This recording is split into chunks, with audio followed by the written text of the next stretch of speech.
The rain fell like bullets against the sidewalk as Amara Washington clutched her daughter's tiny hand, both of them soaked to the bone outside the glass doors of Premier Marketing Solutions.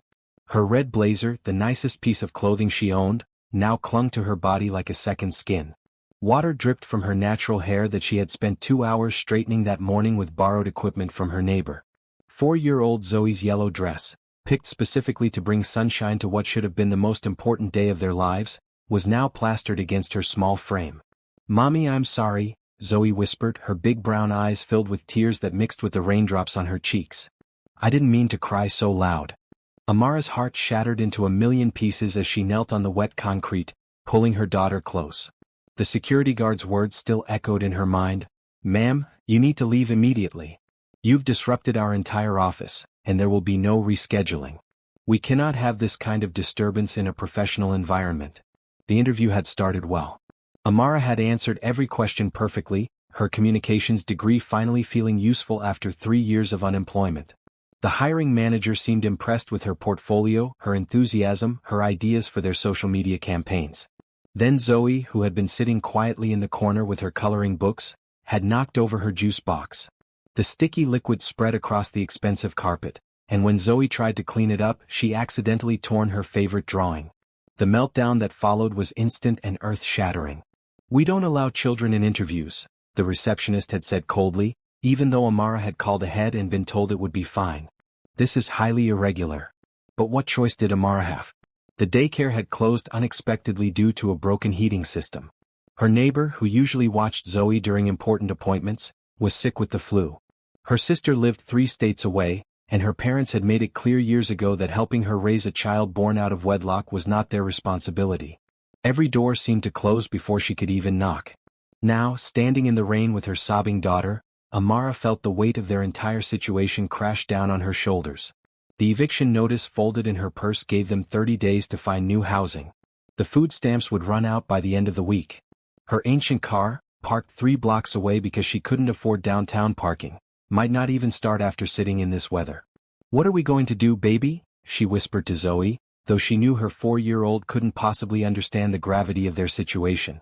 They had no backup plan. This job was supposed to be their salvation, their way out of the cycle of poverty that had trapped them since the day Zoe's father walked out 18 months ago.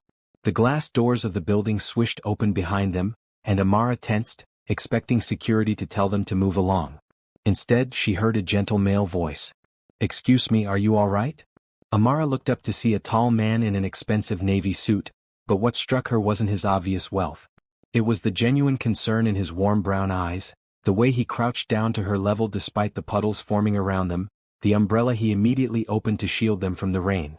"I saw what happened in there," he continued, his voice soft and kind. "That was completely unprofessional of them. You shouldn't have been treated that way." "Wait, before we continue with Amara's story, I have to ask you something that's been weighing on my heart. How many times have you seen someone struggling and wished you could help, but didn't know how?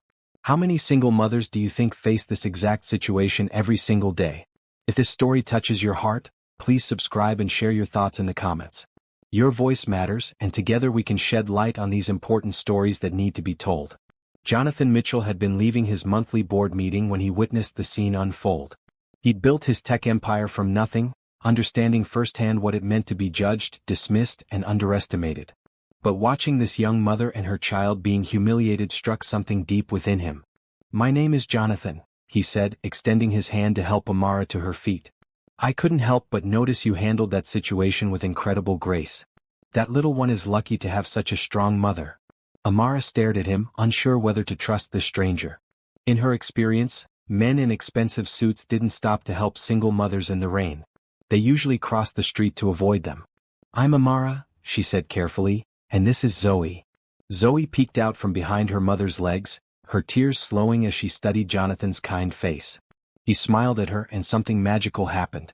Despite everything that had gone wrong, despite being soaked and scared and disappointed, Zoe giggled.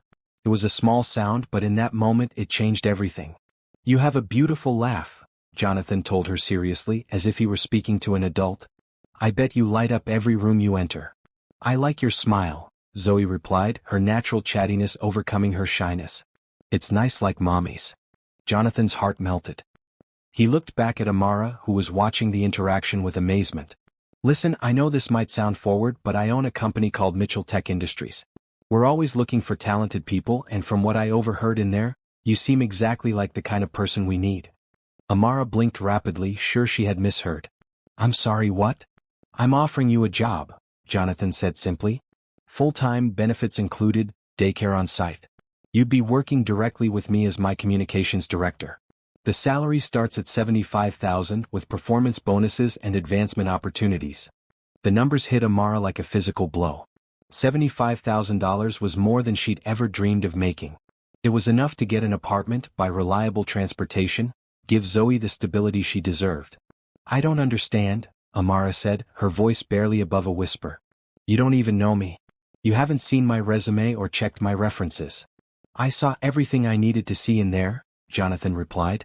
The way you stayed calm under pressure, how you comforted your daughter while maintaining your dignity, the portfolio I glimpsed when you were presenting. But mostly I saw your character. And character is something you can't teach. Zoe tugged on Jonathan's suit jacket. Mister, are you going to help my mommy get a job? I'm going to do better than that, Jonathan said, crouching down to her level again. I'm going to make sure your mommy has the job she deserves, and that you have a safe place to play while she works. Would you like that? Yes, please, Zoe said solemnly, then brightened. Can I bring my crayons? You can bring all the crayons you want, Jonathan promised. Amara felt tears streaming down her face, but for the first time in months, they weren't tears of desperation. I don't know what to say. This is too generous. I can't possibly accept. Yes, you can, Jonathan interrupted gently. And you should. Everyone deserves a chance to succeed. Everyone deserves kindness. Let me help you, Amara. Let me help both of you. Something in his voice, the sincerity in his eyes, the way Zoe had immediately trusted him, made Amara's decision for her. Okay, she whispered. Yes, thank you. Thank you so much. Don't thank me yet, Jonathan said with a warm smile. Wait until you see how hard I'm going to work you. Zoe giggled again, that same magical sound that had started this whole conversation. Mommy works super hard already. She can work hard for you too. I'm sure she can, Jonathan agreed, looking at Amara with something that might have been admiration. Now let's get you both somewhere warm and dry. We have a lot to discuss, and I think this little one might need some hot chocolate. As they walked toward Jonathan's car, a sleek black sedan parked in the executive section, Amara felt like she was living in a dream. This morning she had woken up in their cramped studio apartment, counting the dollars in her wallet and praying for a miracle. Now a stranger had offered her more than just a job. He had offered them hope. But even as gratitude flooded her system, a small voice in the back of her mind whispered warnings. Men like Jonathan Mitchell didn't just hand out dream jobs to struggling single mothers. There had to be a catch. There always was. She pushed the doubts aside as Zoe chattered excitedly about having crayons at Mommy's new work. For now, she would choose to believe in this unexpected kindness. She would choose to hope. Because sometimes, when you were drowning, you had to trust the hand that reached down to pull you up, even if you couldn't see where it was leading you. As Jonathan helped them into his car, adjusting the heat and handing Zoe a pack of tissues from his glove compartment, Amara realized that this moment, this terrible day that had started with such humiliation, might actually be the beginning of something wonderful. She just had no idea how wonderful it would become. The interior of Jonathan's car was unlike anything Amara had ever experienced. The leather seats were heated, warming her rain-soaked body immediately. Soft classical music played from speakers that seemed to be everywhere and nowhere at once. Zoe's eyes were wide as she explored the tablets built into the back of the front seats, already loaded with children's games and educational apps. Is this your car, Mr. Jonathan? Zoe asked, her earlier trauma forgotten in the face of such luxury. It is, Jonathan replied, adjusting the rearview mirror so he could see her better. Do you like it? It's like a spaceship, Zoe declared, making whooshing sounds as she pretended to fly through space. Her infectious joy filled the car, and Amara saw Jonathan's smile grow wider with each of her daughter's silly comments. They drove through the downtown district, past the gleaming office buildings and upscale restaurants that Amara had only ever seen from bus windows. Jonathan handled the luxury vehicle with ease, one hand on the steering wheel while he pointed out landmarks to Zoe. That building there, the tall one with the blue glass? That's where I work. Where your mommy will work too. Amara stared up at the impressive structure. Mitchell Tech Industries occupied the top 15 floors of the 40-story building. She had read about the company in business magazines at the library, knew it was worth billions, but seeing it in person made her stomach flutter with nervousness. "I don't have any business clothes," she admitted quietly, suddenly aware of how out of place she would be in such an environment. "Just this one outfit and it's ruined now." "That's easily solved," Jonathan said dismissively. "We have an account with several clothing stores. Consider it part of your employment package. Professional wardrobe, fully paid." "I can't let you buy me clothes," Amara protested, her pride warring with her desperation. "It's too much." "It's an investment," Jonathan explained patiently. "I need my communications director to look the part. Besides, it's tax deductible for the company." He made it sound so practical, so matter-of-fact, that Amara found herself nodding. Everything about this man seemed too good to be true, but Zoe was already calling him Mr. J, and asking if they could visit his office every day. They pulled into the parking garage beneath the Mitchell Tech building. Jonathan's reserved spot was right next to the elevator, marked with his name in gold lettering. As they rode up to the executive floor, Amara caught glimpses of the various departments through glass walls. Young, diverse employees worked collaboratively in bright, open spaces. Children's artwork hung in the hallways next to mission statements about innovation and inclusion. "We have over 300 employees," Jonathan explained as they walked down a corridor lined with floor-to-ceiling windows. "About 60% are parents, which is why we invested so heavily in our family support programs." The daycare center took up an entire floor. Through the windows, Amara could see children of all ages engaged in activities. There was an infant area with soft play equipment, a toddler section with tiny tables and chairs, and a school-age area with computers and reading corners. The staff members wore bright green uniforms and moved with the patience and energy that only the best childcare workers possessed. "Oh my goodness," Amara breathed, watching a group of 4-year-olds just like Zoe working on an art project. "This is incredible." "Wait until you see the playground on the roof," Jonathan said, clearly pleased by her reaction. "It's Zoe's age group's favorite spot." Zoe pressed her face against the glass, her breath fogging the window. "Can I really play here, Mommy?" "If you want to," Amara said, still trying to process the generosity of it all. Most daycare centers in their neighborhood had waiting lists and costs that exceeded rent payments. This place looked like something from a parenting magazine. Jonathan's office occupied a corner of the top floor, with views of the city that stretched for miles. But what struck Amara wasn't the luxury or the size. It was how personal it felt. Family photos covered one wall, showing Jonathan with various groups of people at company picnics and charity events. There were children's drawings taped to his desk, thank you cards from employees, and a bookshelf filled with business texts alongside children's stories. "I like reading to the daycare kids during my lunch breaks," Jonathan explained when he noticed her looking at the picture books. "It helps me remember why we're building this company. It's not about the money or the recognition. It's about creating a place where families can thrive." Amara sank into the chair across from his desk, finally allowing herself to believe this might be real. "Why are you doing this? Really? I need to understand." Jonathan was quiet for a long moment, watching. Zoe explored the sitting area where he kept toys for visiting children. "My mother was a single parent," he said finally. "My father left when I was 3. She worked 3 jobs to keep us afloat, and I spent most of my childhood in various daycare centers and after-school programs." "That must have been hard," Amara said softly. "It was. But it also taught me the value of kindness. The teachers who stayed late when my mom was stuck at work, the neighbors who brought us groceries when money was tight, the scholarship programs that made my education possible. I'm successful today because people invested in us when we had nothing to offer in return." He pulled out a tablet and began scrolling through documents. "I've been working on a program to help single parents for months now. Finding qualified candidates has been challenging because most people in your situation can't afford to take unpaid internships or work jobs that don't offer childcare. So when you saw me today, I saw someone who could help me build something meaningful," Jonathan finished. "Your background in communications, your obvious dedication to your daughter, your grace under pressure. You're exactly what this program needs."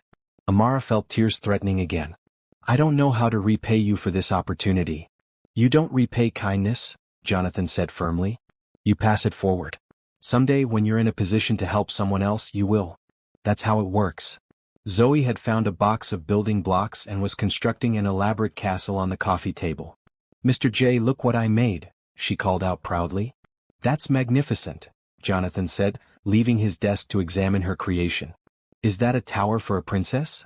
It's for my mommy, Zoe explained seriously. She's going to be a princess now because she has a job with you. Jonathan glanced at Amara, something unreadable in his expression. Your mommy is already a princess.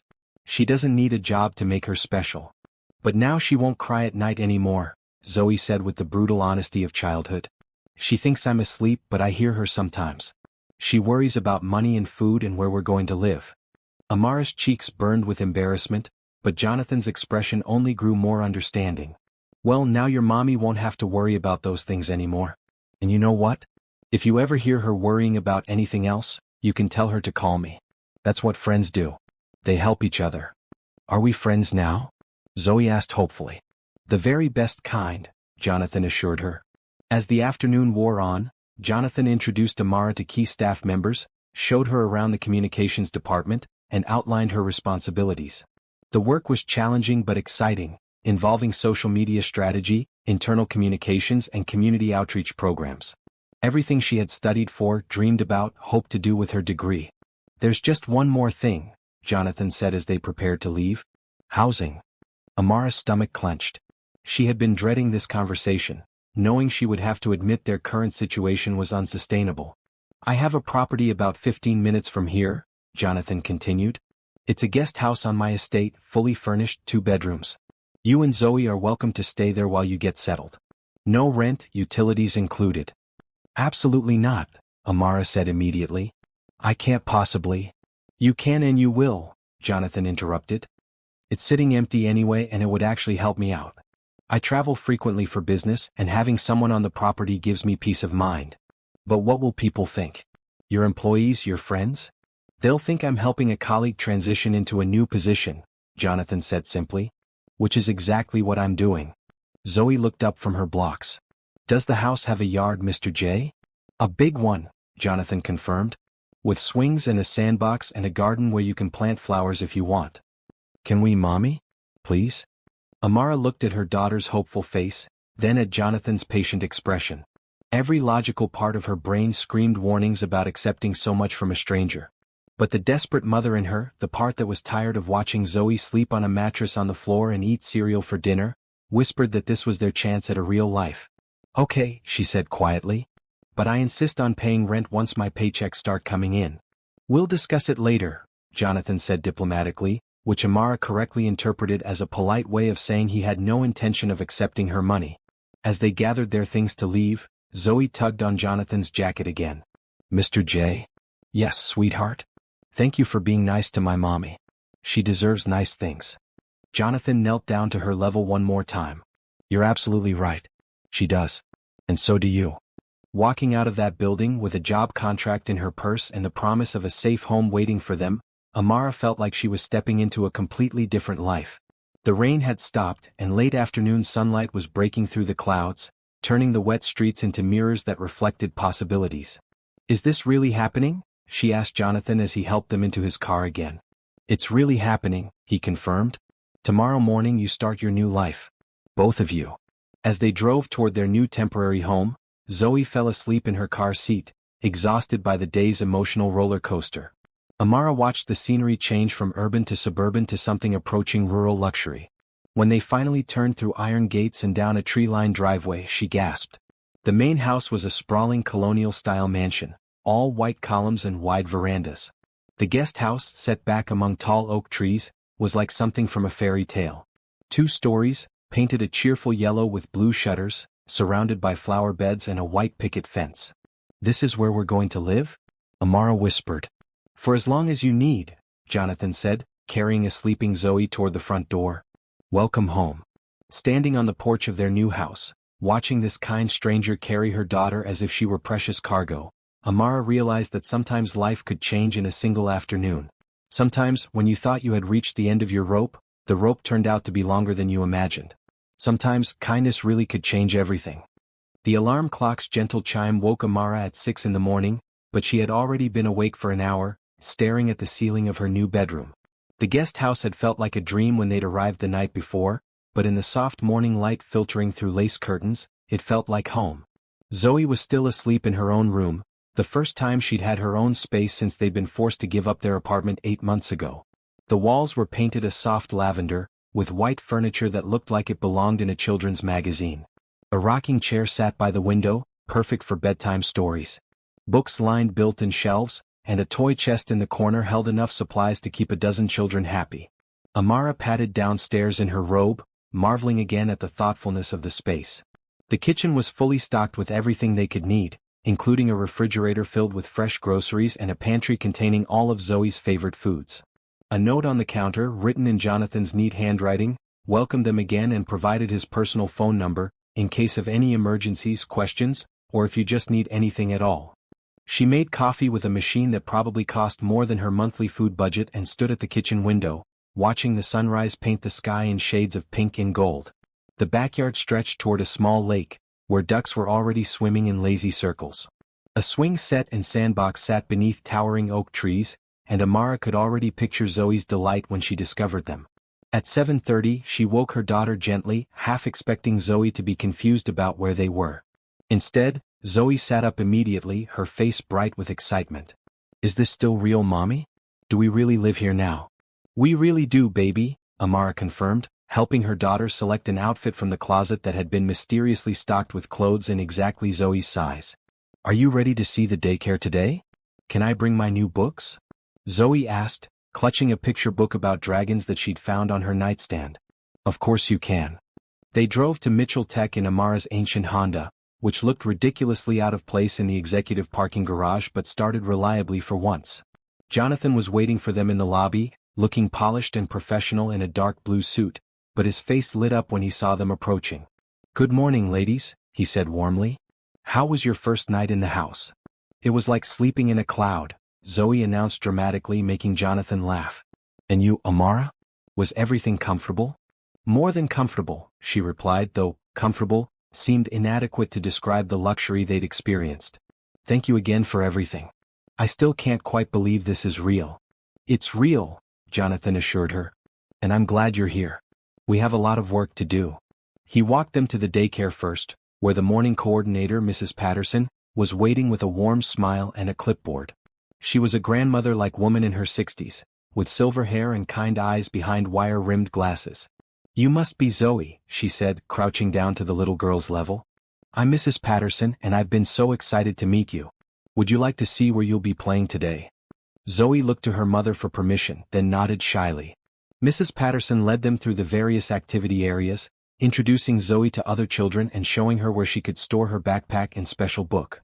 "We have story time at 10, art projects after snack and outside play before lunch," Mrs. Patterson explained. "Is there anything special Zoe likes to do?" "She loves to draw," Amara said. "And she's been teaching herself to read." "Wonderful. We have several children her age who are also early readers. I think she'll fit right in." Leaving Zoe proved easier than Amara had expected. Her daughter was already engrossed in a puzzle with two other 4-year-olds, chattering happily about her new house and her mommy's new job. Mrs. Patterson promised to call if there were any issues and assured Amara that first-day adjustment periods were completely normal.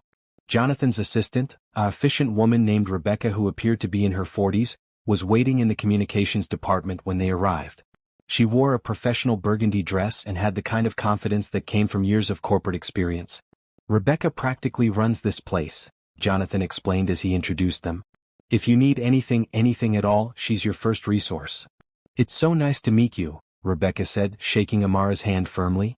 "Jonathan has told me wonderful things about your background. I think you're going to love working here." They spent the morning in meetings, with Rebecca and Jonathan walking Amara through the company's current communication strategy.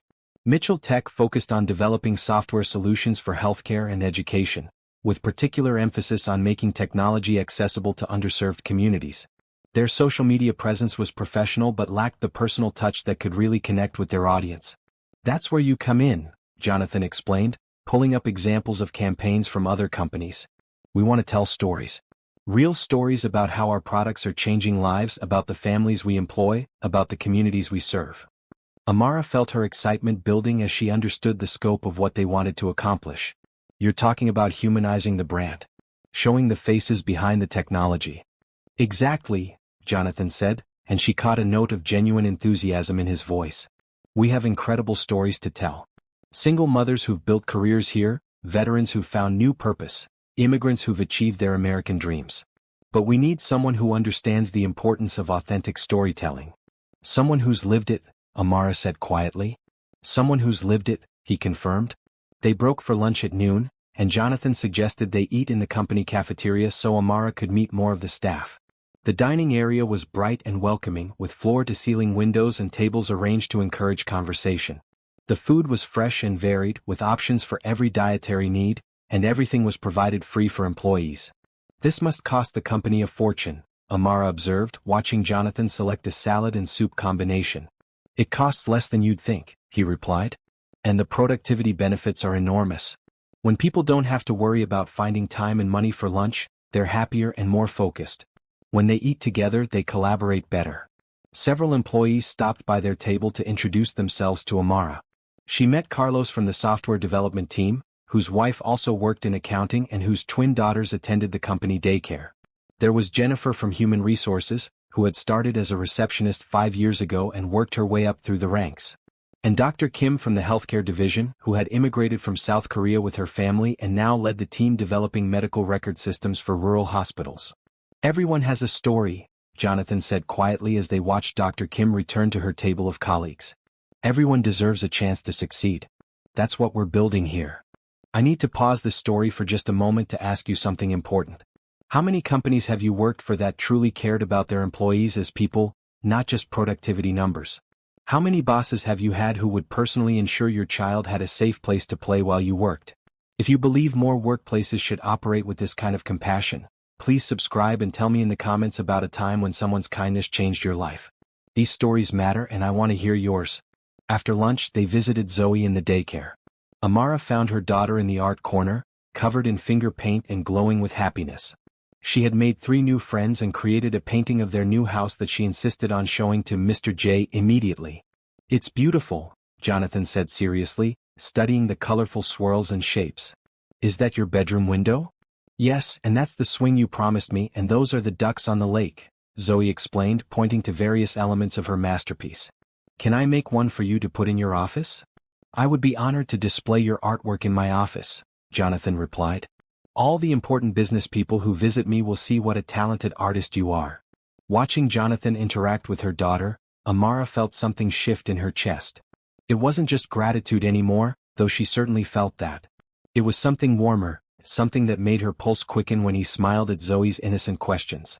Your mommy is doing great work today, he told Zoe. She's going to help lots of people learn about our company. My mommy is super smart, Zoe agreed. She reads me stories and helps me with my letters and makes the best pancakes. I bet she does, Jonathan said, glancing at Amara with an expression she couldn't quite read. Your mommy is pretty amazing. They returned to work for the afternoon, diving deep into the company's current marketing materials and brainstorming new approaches. Amara found herself energized by the collaborative process, her ideas flowing freely as Jonathan and Rebecca encouraged her creativity. What if we started a blog series called Faces of Mitchell Tech? She suggested during one brainstorming session. Every week we feature a different employee and their story. Not just their professional achievements but their personal journey. Why they chose to work here, how the company has supported their goals, what their dreams are for the future. I love it, Rebecca said immediately. It's personal without being invasive, inspiring without being preachy. And it showcases our values in action rather than just talking about them, Jonathan added. It's brilliant, Amara. By 5 o'clock, Amara's head was spinning with ideas and possibilities. They had outlined content strategies for the next 6 months, identified key stories to pursue, and even begun planning a company-wide photo shoot to update their website images. I think that's enough for one day, Jonathan said, noting her slightly overwhelmed expression. Tomorrow we'll start implementing some of these ideas, but for now you should go collect Zoe and get settled in at home. Oh. The word felt strange and wonderful on her tongue. They found Zoe in the daycare's reading corner, sharing a picture book with 2 other children. When she saw her mother, she jumped up and ran over, her face flushed with excitement. Mommy, guess what? Tommy's mommy works here too in the computer place, and Sarah's daddy works upstairs in the numbers place, and Mrs. Patterson said I can bring my dragon book tomorrow for story time. It sounds like you had a wonderful day, Amara said, gathering her daughter's artwork and backpack. The best day ever, Zoe confirmed. Can we come back tomorrow? We sure can, baby. Every day except weekends. What about Mr. J? Does he come every day too? I do, Jonathan said, joining them in the reading corner. And I'm looking forward to seeing more of your artwork tomorrow. As they prepared to leave, Rebecca handed Amara a folder with her employment paperwork, benefits information, and a company credit card for professional expenses. Your first paycheck will be deposited this Friday, she explained. If you need an advance for any immediate expenses, just let me know. Walking to their cars, Zoe skipping between them while she chattered about her new friends, Amara felt like she was living someone else's life. 24 hours ago, she had been unemployed, facing eviction, and watching her daughter color on the floor of their studio apartment. Now she had a career, a beautiful home, and more hope than she had felt in years. Thank you, she said to Jonathan as they reached their vehicles. For all of this. I promise you won't regret giving me this chance. I already know I won't, he replied, his expression serious. You're going to do incredible things here, Amara. I can feel it. Driving home through the tree-lined streets, with Zoe chattering excitedly about her plans for tomorrow, Amara allowed herself to believe that maybe, just maybe, their luck had finally changed. Maybe kindness really could transform everything. Maybe second chances actually existed. She had no idea that the man following behind them in his own car was thinking the exact same thing. 3 weeks into her new position, Amara had settled into a rhythm that felt almost too good to be true. She arrived at Mitchell Tech each morning at 8:30, after dropping Zoe off at daycare, where her daughter had become something of a celebrity among the staff for her artistic talents and infectious giggle. Her paintings now decorated not just Jonathan's office, but several other executive suites as well. The work itself was more fulfilling than anything Amara had ever imagined. She had launched the Faces of Mitchell Tech blog series with a profile of Carlos, the software developer who had worked his way up from the mailroom while attending night school.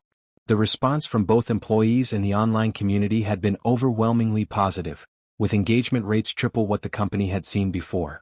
You've got a gift for this, Rebecca told her one morning as they reviewed analytics from their latest social media posts. The way you capture people's stories, it's like you can see straight into their hearts. I just ask them what matters to them, Amara replied, though she was pleased by the praise. Everyone has something beautiful to share if you know how to listen. Jonathan had taken to joining their morning strategy meetings, ostensibly to provide executive input, but Amara suspected he simply enjoyed the collaborative energy. He had an unusual leadership style, she had noticed.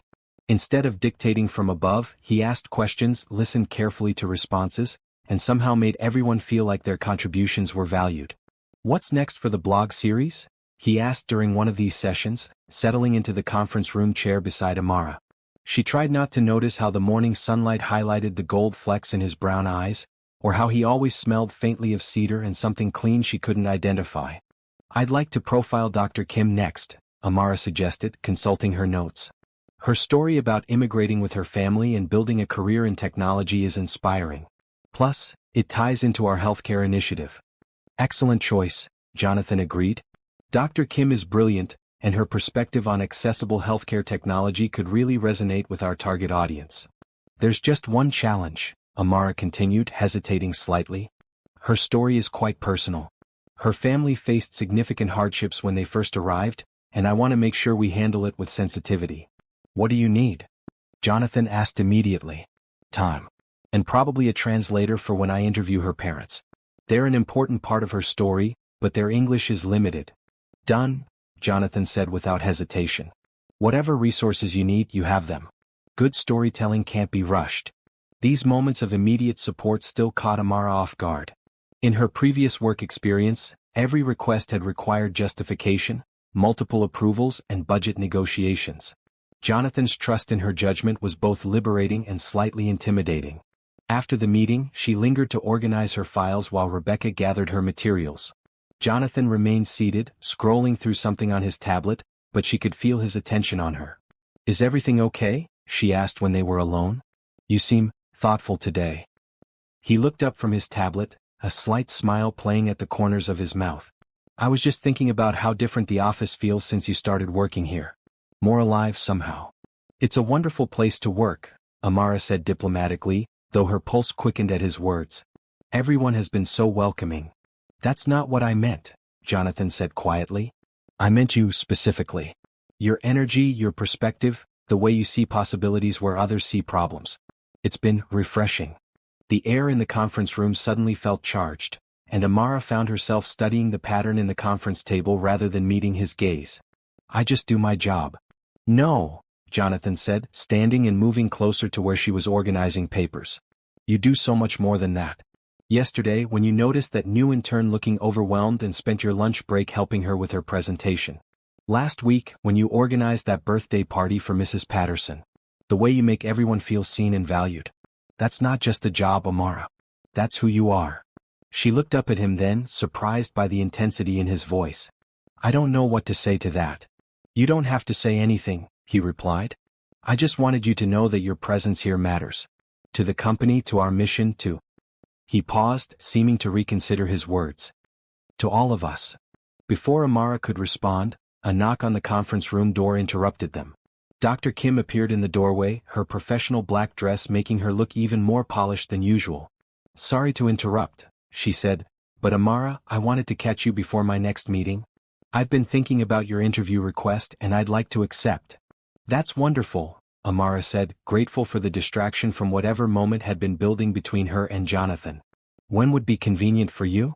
Actually, I was wondering if you might have time to meet my parents first, Dr. Kim continued.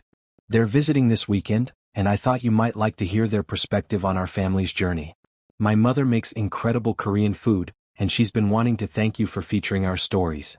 I would love that, Amara said immediately. But I couldn't impose on your family time. It would be an honor to have you, Dr. Kim assured her. My parents believe strongly in hospitality, and they're proud of what we're building here. Besides, my mother has heard about Zoe from Mrs. Patterson and insists that you bring her. Apparently, she has a granddaughter the same age who's visiting too. Amara glanced at Jonathan, who nodded encouragingly.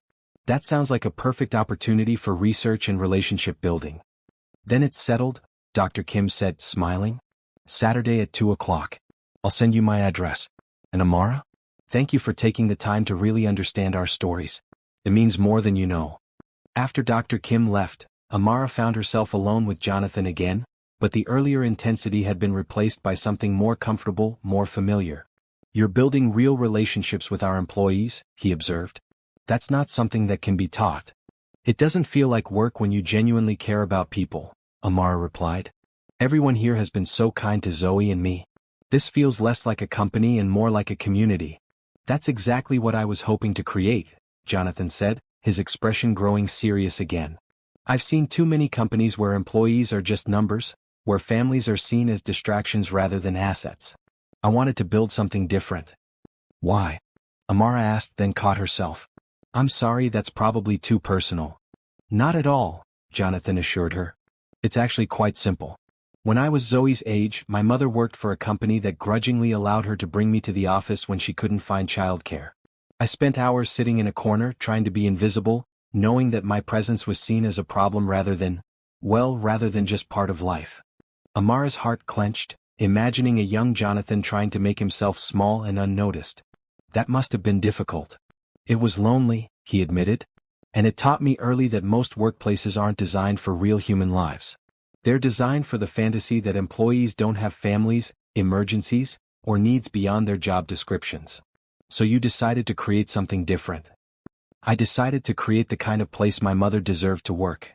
Where bringing your child wouldn't be a crisis, where personal emergencies wouldn't threaten your career, where people could build lives, not just collect paychecks. The sincerity in his voice, the passion behind his words, made Amara see him in a completely new light.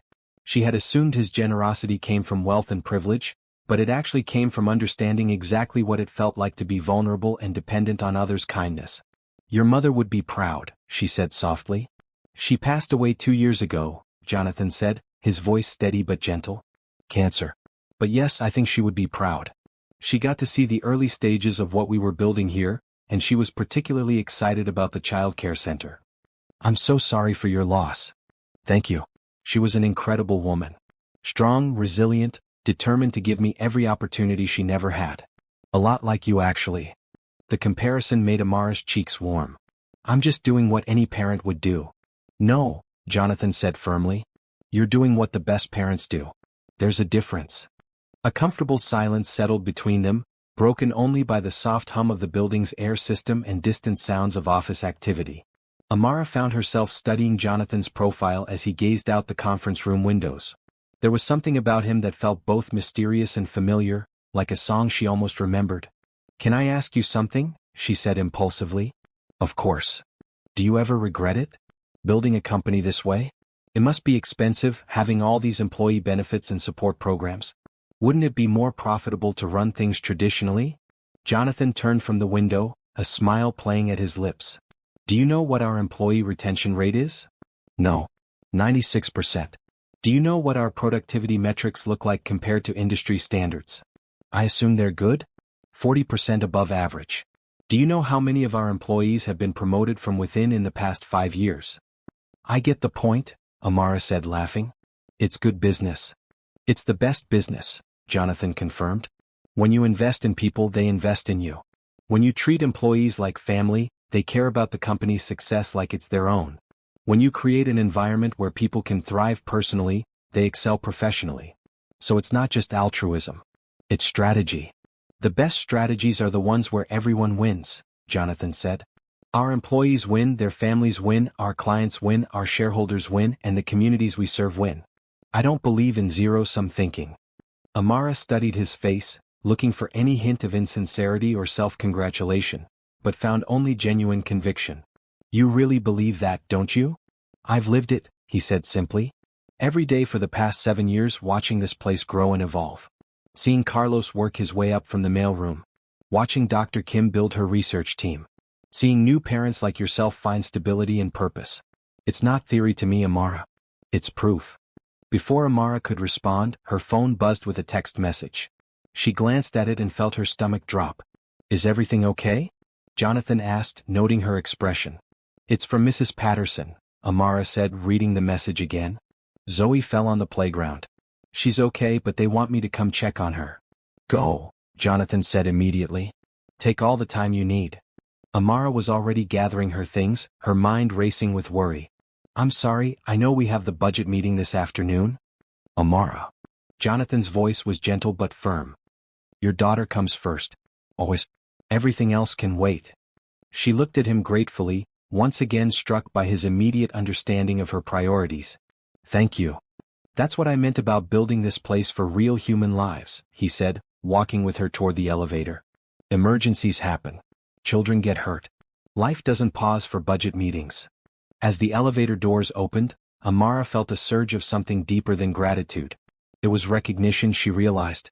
In Jonathan, she saw someone who understood that being a parent meant your heart walked around outside your body, vulnerable and precious. Someone who knew that true leadership meant creating space for people to be fully human. "Thank you," she said again as she stepped into the elevator. "For everything. Give Zoe my love," he called as the doors began to close. "And tell her I expect to see her artwork in my office tomorrow morning." Rushing down to the daycare, Amara realized that somewhere over the past 3 weeks, Jonathan Mitchell had stopped being her generous boss and had become something else entirely. Something that made her pulse race and her cheeks warm. Something that felt dangerously like hope for a future she had never dared to imagine. Something that terrified and thrilled her in equal measure. Zoe's injury turned out to be a scraped knee and a bruised ego, easily remedied with a colorful bandage and an extra snack. But as they sat together in the daycare's comfort corner, Amara noticed her daughter's unusual quietness. "What's on your mind, sweetheart?" she asked, smoothing Zoe's hair back from her forehead.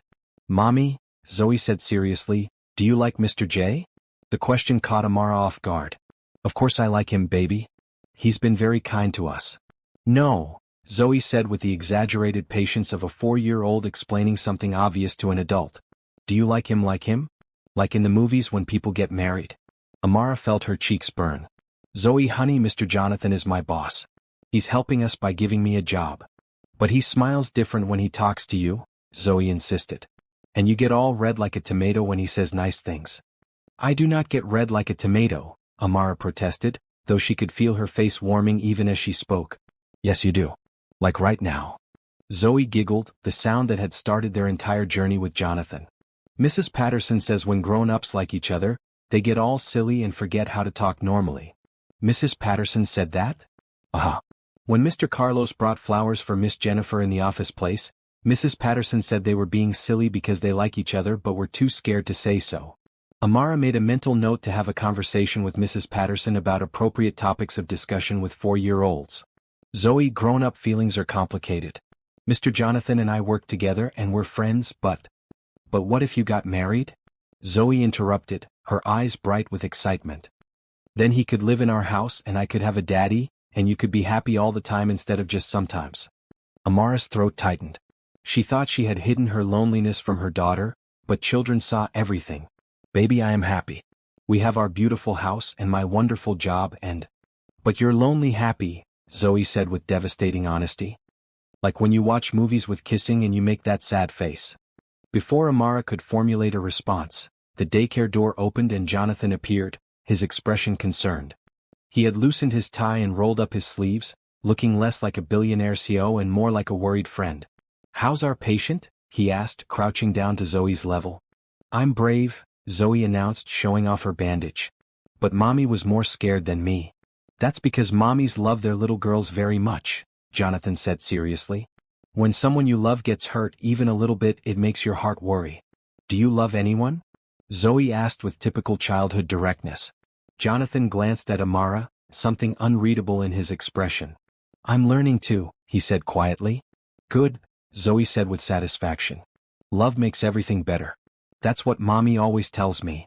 Your mommy is a very smart lady, Jonathan agreed. Should we get you back to playtime, or would you like to visit my office? I have some new crayons that need a proper artist's opinion. New crayons? Zoe's eyes lit up. The kind with sparkles?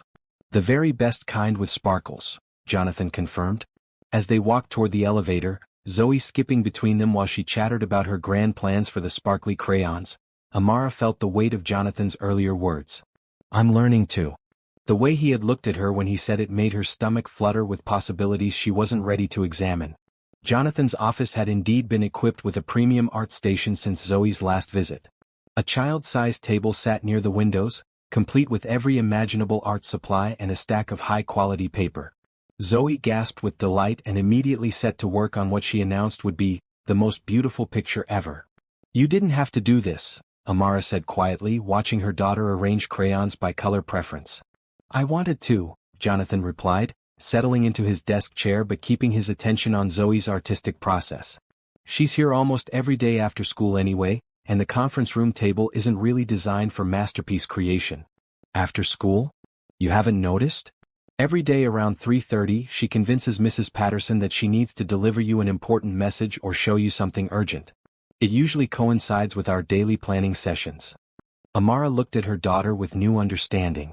Zoe, have you been making excuses to visit Mommy's office? Not excuses, Zoe said without looking up from her drawing. Important business. Like making sure Mr. J knows I finished my vegetables at lunch, and showing him my reading homework, and checking if he needs help with computer stuff. Help with computer stuff? Jonathan asked, amused. I'm very good at games on the tablet, Zoe explained seriously. And Mrs. Patterson says you work too much and forget to have fun. Mrs. Patterson says a lot of things, Amara muttered. Mrs. Patterson is very wise, Jonathan said diplomatically. And she's right that I work too much. Your daily visits remind me to take breaks. See? Zoe said triumphantly. I'm helping. For the next hour, while Zoe worked on her art project, Jonathan and Amara reviewed materials for the upcoming company photo shoot. They sat side by side at his conference table, their heads bent over layout designs and employee profiles, occasionally brushing hands when reaching for the same document. Each accidental touch sent sparks up Amara's arm, and she wondered if he felt it too. What do you think about featuring the daycare prominently? Jonathan asked, pointing to a mock-up that showed children playing while their parents worked in the background. It's one of our most distinctive features. I love it, Amara said, studying the concept. It shows that we're not just family-friendly in theory but in practice. Real families, real solutions. Exactly. And maybe we could include some of Zoe's artwork in the background? She's practically our unofficial artist in residence. You really think her drawings are good enough for professional photos? I think her drawings capture the spirit of what we're building here better than anything our marketing department could create, Jonathan said seriously. They're honest, joyful, full of hope. That's what this company is about. Zoe looked up from her work, clearly having overheard. Really? My pictures could be in the important photos? If your mommy says it's okay, Jonathan confirmed. Mommy, please? Zoe asked, her face glowing with excitement. I could make special ones just for the pictures. If you're sure, Amara said, touched by Jonathan's genuine appreciation for her daughter's art. I'm sure, he said, his eyes meeting hers across the table. Some of the most important things in life come in the smallest packages. The moment stretched between them, charged with meaning, until Zoe's voice broke the spell. Mr. J, she said thoughtfully, are you married? Zoe, Amara warned, but Jonathan held up a gentle hand. It's okay, he said to Amara, then turned to Zoe. No, sweetheart, I'm not married. Do you want to be married? Zoe pressed, apparently immune to adult discomfort. Someday to the right person, Jonathan answered honestly. What makes someone the right person? Zoe asked, setting down her crayon to give him her full attention. Jonathan considered the question seriously, as if Zoe were a fellow executive asking for his thoughts on a major business decision. Someone kind, someone strong, someone who makes you want to be better than you are.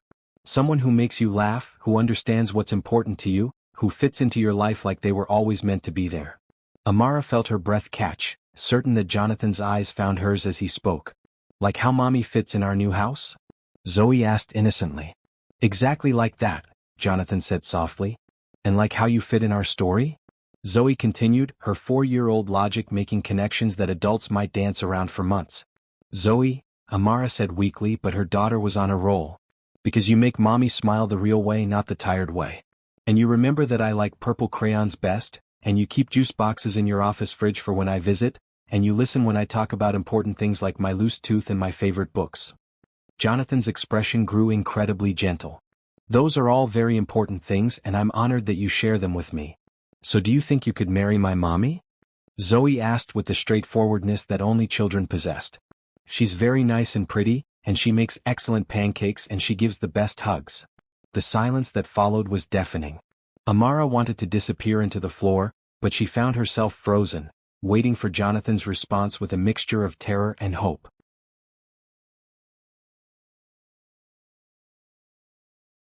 Your mommy is all of those things, Jonathan said finally, his voice careful and warm. She's also one of the most remarkable women I've ever met. Any man would be lucky to have her love. But especially you, right? Zoe pressed, apparently missing the diplomatic nature of his response. Especially me, Jonathan agreed quietly, his gaze finding Amara's again. Good, Zoe said with satisfaction, returning to her artwork. Then you should ask her. Mrs. Patterson says when you really like someone, you should tell them before someone else does. Mrs. Patterson gives a lot of advice, Amara managed, her voice slightly strangled. She's had 3 husbands, Zoe informed them seriously. So she knows about these things. Jonathan laughed, a rich sound that filled the office with warmth. I'll definitely keep Mrs. Patterson's expertise in mind. As the afternoon wore on, Zoe's presence seemed to dissolve the usual professional boundaries between Amara and Jonathan. She watched him explain business concepts to her daughter in terms she could understand, saw how he valued Zoe's opinions on everything from crayon color choices to office decoration. Most remarkably, she observed how natural it all felt. Jonathan didn't interact with Zoe like an adult tolerating a child's presence. He engaged with her like family. What do you think? Zoe asked eventually, holding up her completed artwork. She had drawn their house with 3 stick figures standing in front of it. 1 tall figure in a blue suit, 1 medium figure in a red dress, and 1 small figure in a yellow dress. Above them she had written, "My family," in careful 4-year-old letters. Amara's heart stopped. Zoe, honey? It's beautiful, Jonathan said, his voice slightly hoarse. But sweetheart, I'm not part of your family. I'm your friend. Not yet, Zoe said with the confidence of someone who had clearly thought this through. But you could be. If you wanted to be. She looked between the 2 adults, her expression so hopeful and innocent that Amara felt tears threaten. Families are built in lots of different ways, Jonathan said gently. Sometimes people become family because they choose each other, not just because they're related. Like how you chose us? Zoe asked. Like how I chose you, Jonathan confirmed. And like how we choose you back? Amara watched this exchange with growing amazement. Her 4-year-old daughter was having the conversation that she and Jonathan had been dancing around for weeks, cutting through all the adult complications and focusing on what mattered. Yes, Jonathan said, his eyes finding Amara's. Like how you choose me back. In that moment, looking at this man who had rescued them from their darkest hour, who had given them hope and stability and purpose, who was now holding her daughter's drawing like it was a priceless treasure, Amara realized that Zoe was right about everything. She was ready to choose. She just hoped he was ready to be chosen.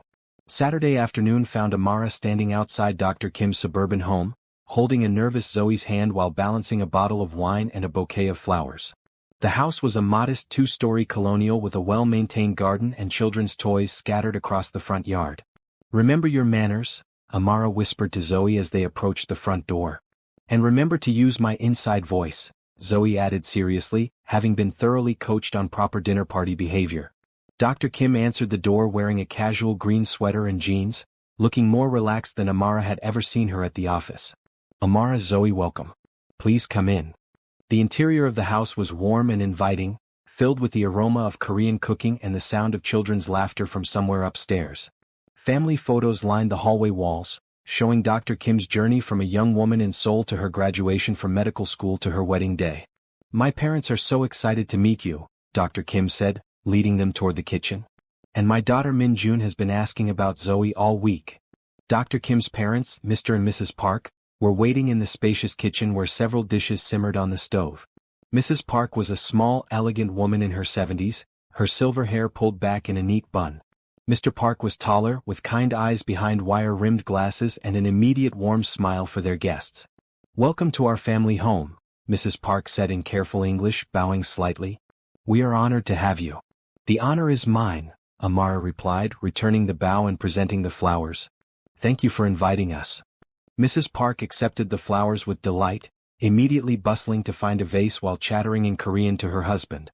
Dr. Kim translated with an amused smile. "She says you have beautiful flowers and a beautiful daughter, and that she has prepared enough food for 20 people because she was worried about making sure you had enough to eat. And this must be Zoe," Mr. Park said, crouching down to her level. "Min Jun is upstairs playing with her dolls. Would you like to meet her?" Zoe looked to her mother for permission, then nodded shyly. Dr. Kim called upstairs in Korean, and soon a girl about Zoe's age came bounding down the stairs. Min Jun had her grandmother's delicate features and her grandfather's kind eyes, and she immediately took Zoe's hand with the universal confidence of children making new friends. "I want to show you my room," Min Jun announced. "I have a dollhouse with real lights." As the girls disappeared upstairs, giggling, Mrs. Park gestured for Amara to sit at the kitchen island while she continued her cooking preparations. The elderly woman worked with the efficiency of decades of practice, her hands moving quickly as she checked seasonings and adjusted temperatures. "She wants to know about your work," Dr. Kim translated as her mother spoke in Korean. "She's very proud that Soo-jin." Dr. Kim caught herself. "Sorry that I work for such a good company, and she wants to understand what you do there." "I tell people stories," Amara explained, watching Mrs. Park's face light up with understanding. "I help other people learn about the wonderful employees at our company, like your daughter." Mrs. Park spoke rapidly to Dr. Kim, her eyes bright with interest. "She says storytelling is the most important job in the world," Dr. Kim translated. "That's how families remember where they come from and where they're going. She wants to tell you our story if you'd like to hear it." "I would love to hear it," Amara said sincerely. For the next hour, while Mrs. Park cooked and Mr. Park set the table, Dr. Kim translated her parents' story. They had arrived in America 25 years ago with 2 small children, speaking minimal English and carrying dreams of opportunity. Mr. Park had been an engineer in Korea but worked in a factory while learning to navigate American certification requirements. Mrs. Park cleaned office buildings at night while studying English during the day. "The hardest part wasn't the work," Mrs. Park said through her daughter's translation. "It was feeling invisible. Like we didn't matter because we were different. But we never gave up hope," Mr. Park added. "We knew our children would have chances we never had. That made everything worth it." Dr. Kim's voice grew emotional as she continued translating. "They sacrificed everything for Soo-jin and her brother. Worked multiple jobs, saved every penny for our education, never bought anything for themselves. And now look," Mrs. Park said, her pride evident despite the language barrier. "Our daughter saves lives with her medical technology, and our son is a teacher helping other immigrant children learn English. Our sacrifices became their opportunities." Amara felt tears threatening as she listened to their story. It reminded her of her own mother's struggles, the sacrifices made for dreams that might bloom in the next generation. When Zoe and Min Jun returned from upstairs, chattering about the dollhouse and planning an elaborate tea party, Mrs. Park announced that dinner was ready. The dining room table groaned under the weight of Korean dishes, each one more aromatic and colorful than the last. "This is incredible," Amara said as Mrs. Park filled her plate with bulgogi, kimchi, and several other dishes she couldn't identify but was eager to try. "Family recipes," Dr. Kim explained. "My mother has been cooking like this for 50 years. She says food is how Korean families show love." Zoe, who was usually cautious about new foods, surprised everyone by enthusiastically trying everything on her plate. "This is like a party in my mouth," she announced, making both sets of grandparents laugh despite the language barrier. "Your daughter has adventurous spirit," Mr. Park observed. "That is good quality for life."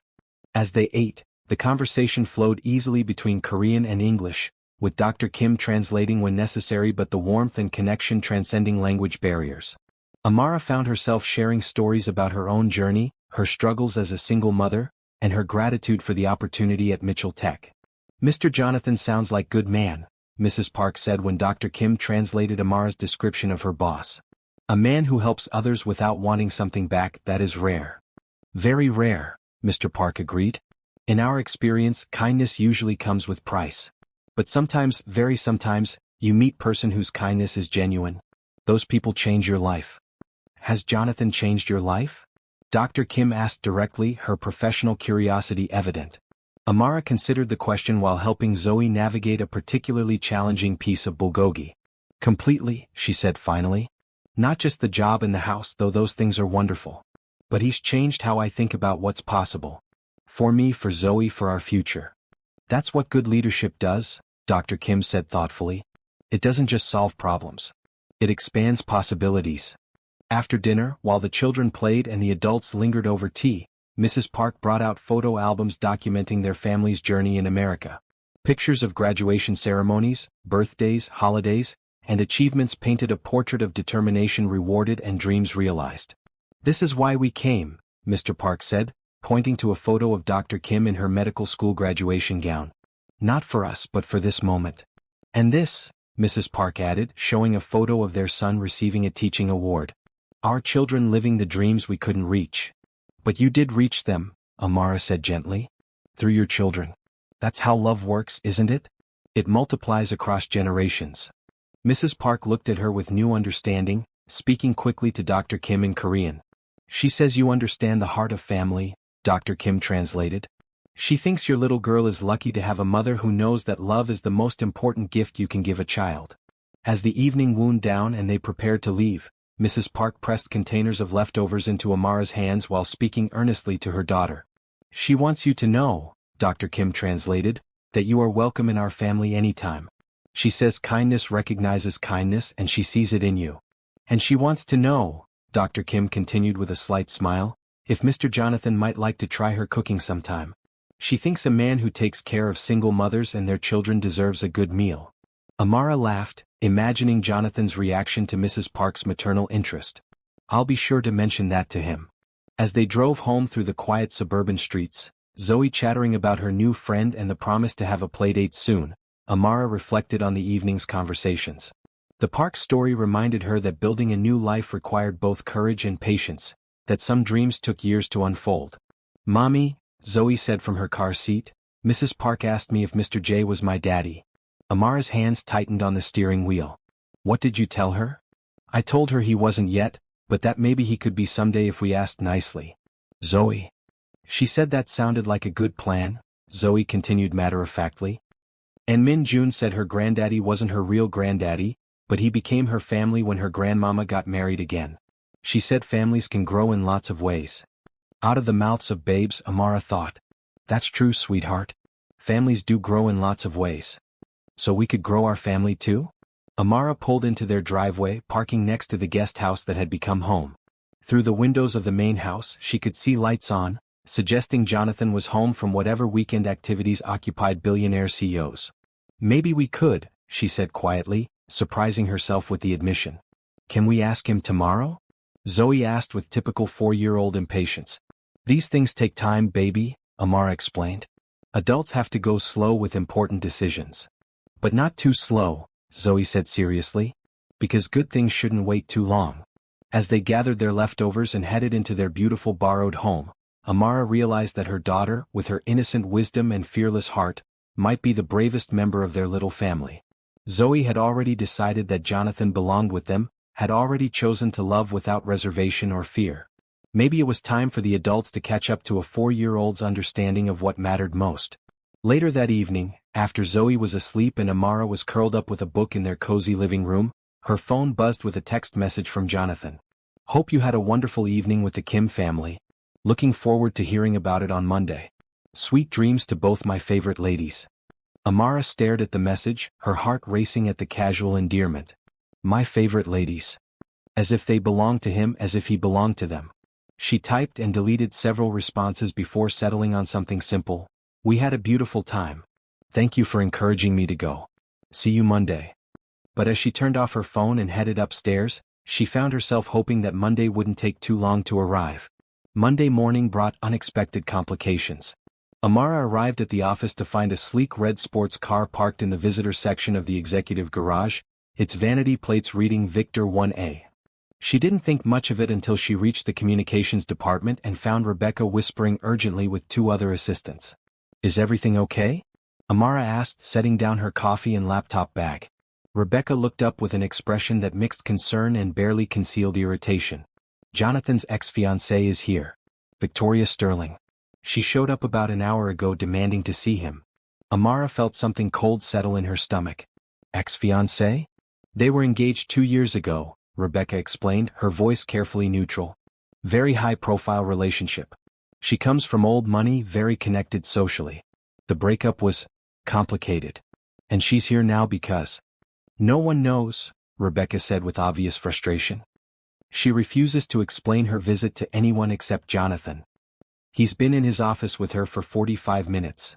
Amara tried to focus on her work, reviewing the draft of Dr. Kim's profile and preparing for the afternoon photo shoot, but her concentration was shattered.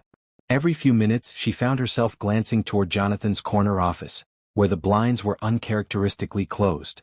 At 10:30, the daycare called to say that Zoe had a slight fever and was asking for her mother. Grateful for the distraction, Amara hurried downstairs to find her daughter looking pale and listless in the comfort corner. "I don't feel good, Mommy," Zoe said pitifully, allowing herself to be gathered into Amara's arms. "Let's get you home, sweetheart," Amara murmured, checking Zoe's forehead with the back of her hand. She was definitely warm, though not alarmingly so. Mrs. Patterson helped gather Zoe's things while providing the kind of practical advice that only experienced childcare providers could offer. Probably just a 24-hour bug. Keep her hydrated, let her rest, and she'll likely be fine by tomorrow. As they waited for the elevator, Zoe suddenly perked up. "Is Mr. J here today? I want to tell him I'm sick so he won't worry when I'm not here tomorrow." "Mr. Jonathan is in meetings today, baby," Amara said carefully. "We'll see him when you're feeling better." But as the elevator doors opened, they nearly collided with Jonathan himself, who was emerging with a tall, elegant woman in an expensive navy dress. Victoria Sterling was everything Amara had expected and feared. Model beautiful, impeccably styled, radiating the kind of confidence that came from a lifetime of privilege. Her blonde hair was perfectly coiffed, her makeup flawless despite the early hour, and her jewelry alone probably cost more than Amara's annual salary. "Amara," Jonathan said, his expression brightening immediately when he saw them, though Amara noticed the tension around his eyes. "And Zoe, are you feeling all right, sweetheart?" "I have a fever," Zoe announced dramatically, though she seemed to perk up considerably at Jonathan's attention. "Mrs. Patterson says I need to go home and drink juice and sleep." "That sounds like excellent medical advice," Jonathan said seriously, though his attention kept flickering between Zoe and Victoria, who was studying this interaction with obvious interest. "Jonathan," Victoria said, her voice carrying the kind of crisp authority that made it clear she was accustomed to being the center of attention. "Aren't you going to introduce me?" There was a moment of awkward silence before Jonathan seemed to remember his manners.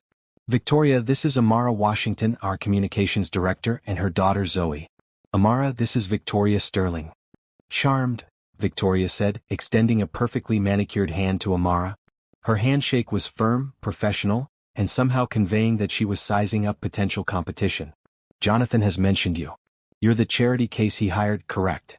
The words hit Amara like a physical blow, made worse by the casual tone in which they were delivered. She felt her cheeks burn with humiliation, acutely aware of her off-the-rack blouse and department store shoes in comparison to Victoria's obvious designer ensemble. "Victoria," Jonathan said sharply, his voice carrying a warning. What? I'm simply trying to understand your recent, philanthropic endeavors, Victoria continued with a smile that didn't reach her eyes. It's admirable really how you've taken in this little family. Very charitable of you. Zoe, despite her fever, seemed to sense the tension in the adult conversation. She pressed closer to her mother while studying Victoria with the unblinking stare that only children could manage. We should go, Amara said quietly, desperate to escape this mortifying encounter. Zoe needs to rest. Of course, Jonathan said, his expression softening as he looked at them. Take all the time you need. And Zoe, I hope you feel better soon. Will you visit me if I'm still sick tomorrow? Zoe asked with the directness that always made adults smile. If your mommy says it's okay, Jonathan promised. How sweet, Victoria said, though her tone suggested she found it anything but sweet. Playing house with the help. This time Jonathan's response was immediate and cold. That's enough, Victoria. I'm simply observing, darling, Victoria replied, though she had the grace to look slightly chastened. No offense intended. The elevator doors chose that moment to open again, and Amara stepped inside quickly, eager to escape before Victoria could make any more observations. As the doors began to close, she heard Victoria's voice, pitched just loud enough to be overheard. Really, Jonathan, I hope you know what you're doing. These situations can become so complicated. The drive home passed in a blur of hurt and humiliation. Zoe dozed in her car seat while Amara's mind replayed every word of the encounter. Charity case. Playing house with the help. The casual cruelty of Victoria's assessment stung all the more because it voiced fears Amara had been trying to suppress for weeks. What was she to Jonathan really? An employee he was helping out of the goodness of his heart? A charity project that made him feel good about himself? Or something more genuine? Back at the guest house, she settled Zoe on the living room couch with juice, crackers, and her favorite blanket. Her daughter was already looking better, the fever seeming to break as quickly as it had appeared. Mommy, Zoe said thoughtfully as Amara adjusted her pillows, I didn't like that lady. Why not, sweetheart? She was mean. She said mean things about you with a pretty voice, but they were still mean. Amara was constantly amazed by her daughter's emotional intelligence. Sometimes adults say things they don't mean when they're upset or confused. Was she upset because Mr. J likes us better than her? The question was so perceptive that Amara nearly choked on her own coffee. I don't know, baby. Adult feelings are complicated. But Mr. J does like us better, right? Zoe pressed. He smiles more with us. And he keeps my pictures in his office. And he gave us this house. Mr. Jonathan has been very kind to us, Amara said carefully, though Victoria's words kept echoing in her mind. Charity case. Philanthropic endeavor. Her phone buzzed with a text from Jonathan. How is Zoe feeling? Please let me know if you need anything. And Amara, I'm sorry about Victoria. What she said was completely inappropriate. Amara stared at the message for a long time before responding. Zoe is better. Thank you for checking. No need to apologize for Victoria. She wasn't wrong. The response came back almost immediately. She was completely wrong. Can we talk later? But Amara turned off her phone without responding. The magic of the past few weeks suddenly felt fragile, tainted by the reality check that Victoria had provided. She was a single mother with a high school education and a communications degree from a community college. Jonathan was a billionaire who moved in circles where women like Victoria Sterling were the norm. That afternoon, while Zoe napped on the couch, Amara found herself Googling Jonathan Mitchell Victoria Sterling. The search results were painful. Photos of them at charity galas, society parties, business events. They looked perfect together, like they belonged in the same world in a way that Amara never could. One article, from a business magazine, particularly caught her attention. Tech mogul Jonathan Mitchell and socialite Victoria Sterling call off engagement. She read it with growing dread. Sources close to the couple cite fundamental differences in life goals as the reason for the split. Sterling, heir to the Sterling real estate fortune, reportedly wanted a traditional society marriage, while Mitchell has become increasingly focused on his philanthropic endeavors and social responsibility initiatives. Friends say the relationship had been strained for months over Mitchell's insistence on dedicating significant company resources to employee welfare programs rather than maximizing profits. The article went on to quote anonymous sources speculating about the financial implications of the breakup, but Amara stopped reading. The message was clear. Victoria represented the kind of life and marriage that made sense for someone like Jonathan. Traditional, appropriate, socially acceptable. What did Amara represent? A good deed? A temporary diversion? A way for him to feel better about his wealth and privilege? When Zoe woke up, she was clearly feeling much better, her fever completely gone and her appetite returning. They made an early dinner together, with Zoe chattering about her plans for tomorrow and whether she would be well enough to return to daycare. "Can we call Mr. J and tell him I'm better?" she asked as they finished eating. "Maybe tomorrow, sweetheart," Amara said evasively. "But he's probably worried about me," Zoe insisted with 4-year-old logic. "When someone you care about is sick, you want to know when they're better." Before Amara could respond, there was a knock at their front door. Zoe perked up immediately. "That's probably Mr. J coming to check on me." Amara's heart began racing as she approached the door, unsure whether she hoped it was Jonathan or hoped it wasn't. When she opened it, she found him standing on their porch with a paper bag from the local pharmacy and a small bouquet of flowers. "I brought some things that might help Zoe feel better," he said without preamble. "Children's medicine, some juice boxes, and those crackers that are supposed to be good for upset stomachs." "Mr. J." Zoe's voice came from behind Amara as she appeared in the doorway, still in her pajamas but looking significantly more energetic. "I'm all better. The fever went away." "I'm so glad to hear that," Jonathan said, his relief evident. "I was worried about you." "Mommy said you were probably worried," Zoe said with satisfaction. "She knows about these things." Jonathan's eyes met Amara's over Zoe's head, and she saw genuine concern there, along with something that looked like hurt. "Can I talk to your mommy for a minute?" he asked Zoe. "About grown-up things?" "Okay, but don't take too long," Zoe said seriously. "I want to show you the picture I drew while I was sick. It's of you fighting a dragon to protect me and Mommy." "I definitely want to see that," Jonathan promised. Amara stepped outside onto the porch, closing the door behind her. The evening air was cool, and she wrapped her arms around herself, suddenly aware that she was still in the casual clothes she had thrown on that morning. "Thank you for the medicine and things," she said formally. "That was thoughtful." "Amara," Jonathan said quietly, "about this morning? About Victoria. I need you to understand." "You don't owe me any explanations," Amara interrupted. "She's your ex-fiancé. Your personal life is none of my business." "But it is your business," Jonathan said, stepping closer. "Because you're part of my life now. You and Zoe both. And what she said was cruel and wrong." "Was it?" Amara asked, finally meeting his eyes. "Charity case? Philanthropic endeavor? Is that really so far from the truth?" Jonathan's expression shifted from confusion to something approaching anger. "Is that what you think? That this is charity?" "I don't know what to think," Amara admitted, her voice breaking slightly. "I'm a single mother who was literally homeless when you found me. You're a billionaire who dates socialites. What am I supposed to think?" "You're supposed to think that I—" Jonathan started, then stopped, running a hand through his hair in frustration. "Amara, do you honestly believe that everything I've done, everything between us, is just charity?" "I don't know what's between us," Amara said honestly. "I thought I did, but seeing you with Victoria today, seeing what your real world looks like, I realize I don't know anything." "My real world," Jonathan repeated quietly. "Do you want to know what my real world was like with Victoria? Sterile. Empty. Full of obligations and expectations and appearances that mattered more than actual feelings. Do you want to know why we broke up?" Amara remained silent, though her heart was racing. "Because she couldn't understand why I cared more about building something meaningful than accumulating social status. Because she saw employees as numbers and profit margins as the only measure of success. Because when I talked about the programs I wanted to create for working families, she called them bleeding heart nonsense that would hurt our bottom line." Jonathan took another step closer, his voice growing more intense.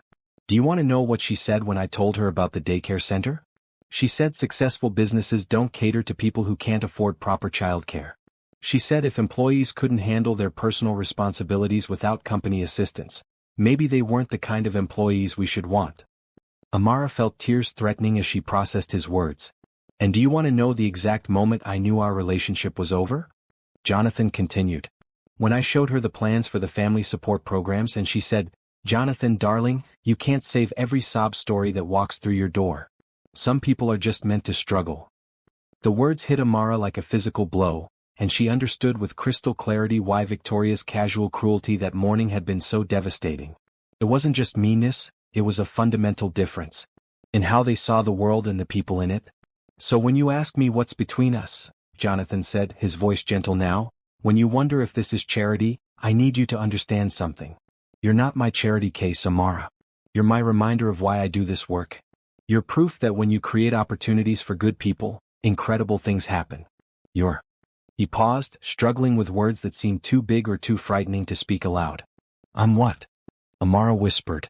You're the woman who made me believe in love again, Jonathan said quietly. You and Zoe both. You made me remember that the best things in life aren't about money or status or social connections.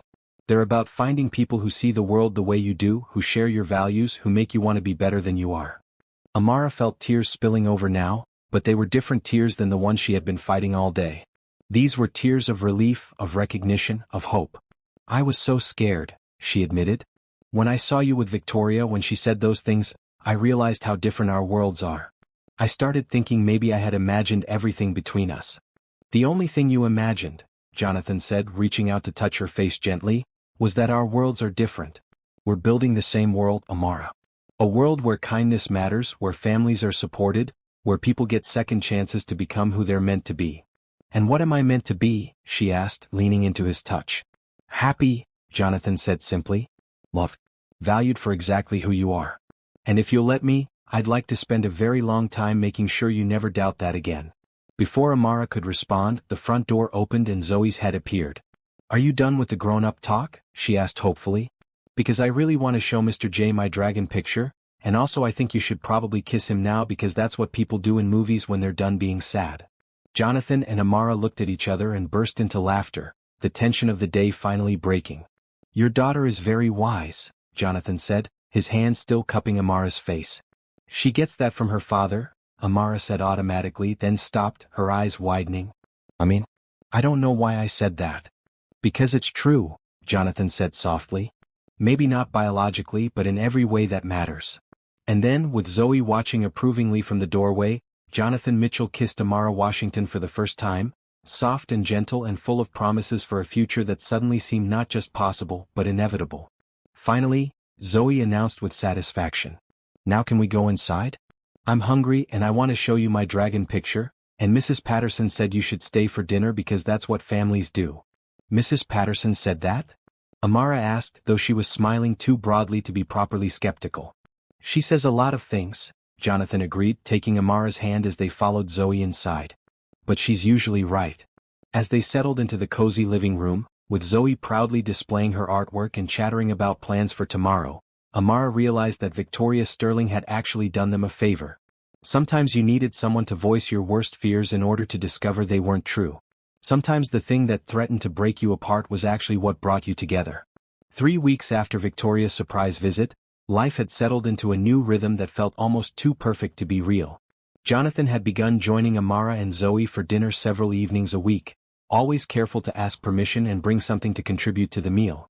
Their relationship had progressed from tentative friendship to something deeper, though they were both cautious about rushing into anything that might disrupt the stability Zoe had found.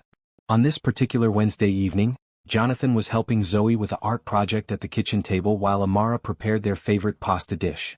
The scene was so domestic, so naturally right, that Amara sometimes had to pinch herself to believe it was real. Mr. J, do you think my teacher will like my volcano? Zoe asked, carefully gluing cotton balls to the construction paper mountain she had been working on for the past hour. I think your teacher is going to be amazed, Jonathan replied seriously, holding the project steady while Zoe positioned the cotton. This is the most realistic volcano I've ever seen. It's going to erupt tomorrow in class, Zoe explained with great excitement. With real lava. Well, not real lava, but red and orange paint that looks like lava. That sounds spectacular, Jonathan said. I wish I could be there to see it. You could come, Zoe said immediately. Mommy, can Mr. J come to my class tomorrow for Volcano Day? Amara glanced at Jonathan, who was trying not to look too hopeful. I think Mr. J has important business meetings tomorrow, sweetheart.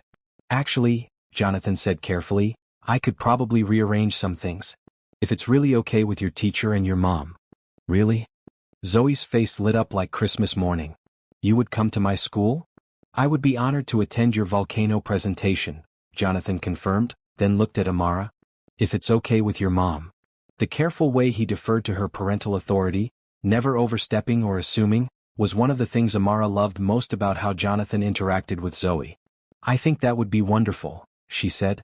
Mrs. Henderson loves when parents can visit. I'm not technically. Jonathan started, then stopped, uncertainty crossing his features. You're my almost daddy, Zoe said matter-of-factly, apparently having given this considerable thought. That's the same as being a parent, just with different words. Amara felt her heart skip at Zoe's casual use of almost daddy, especially when she saw how Jonathan's entire expression softened at the phrase. Almost daddy, he repeated quietly. I like that. Their peaceful evening was interrupted by the sound of a car pulling into the driveway. Amara frowned, glancing at the clock. She wasn't expecting anyone, and Jonathan's car was already parked outside. Are you expecting someone? Jonathan asked, noting her confusion. No, Amara said, moving to the window to peer outside. Her stomach dropped when she recognized the red sports car. It's Victoria.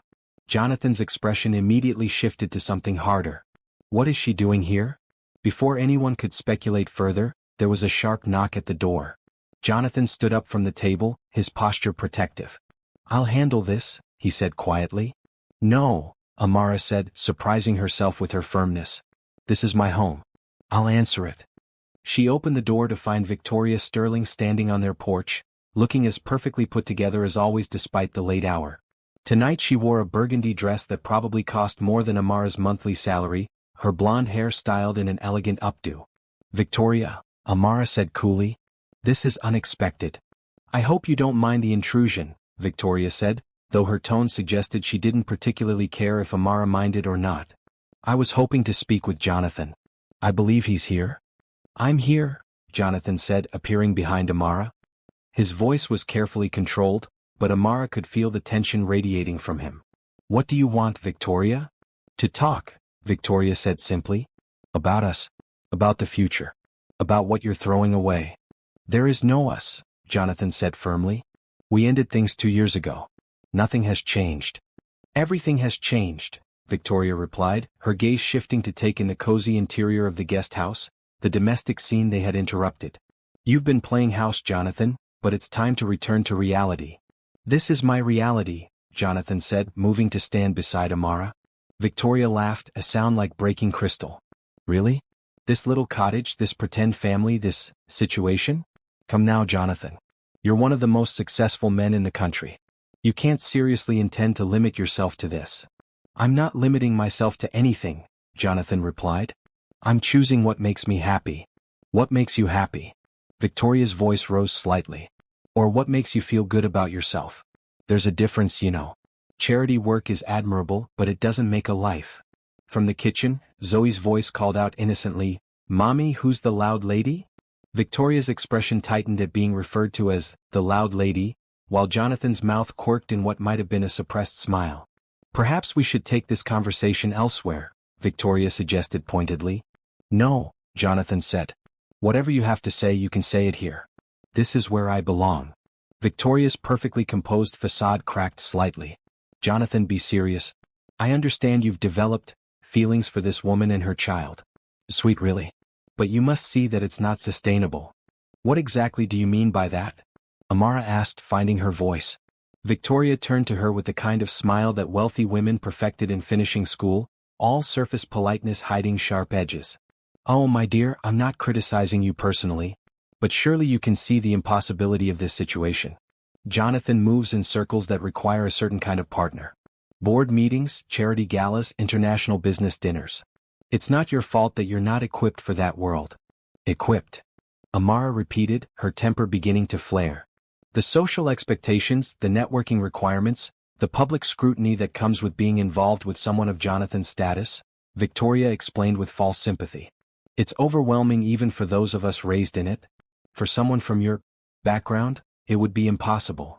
That's enough, Jonathan said sharply, but Victoria continued as if he hadn't spoken. And then there's the child to consider. A ready-made family is charming in theory, but the reality is quite different.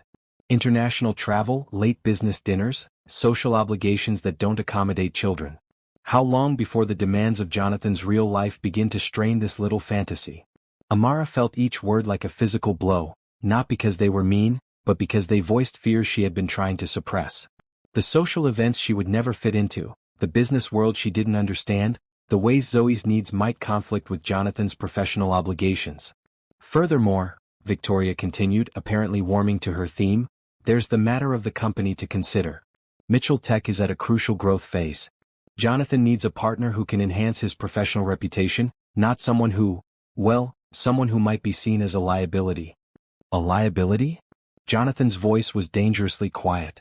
Oh, come now, Jonathan, Victoria said with exaggerated patience. You know how these things work. The business world talks. Did you hear Mitchell is involved with his employee? A single mother, no less. How long before she's asking for special treatment or threatening sexual harassment suits? The room went deadly silent.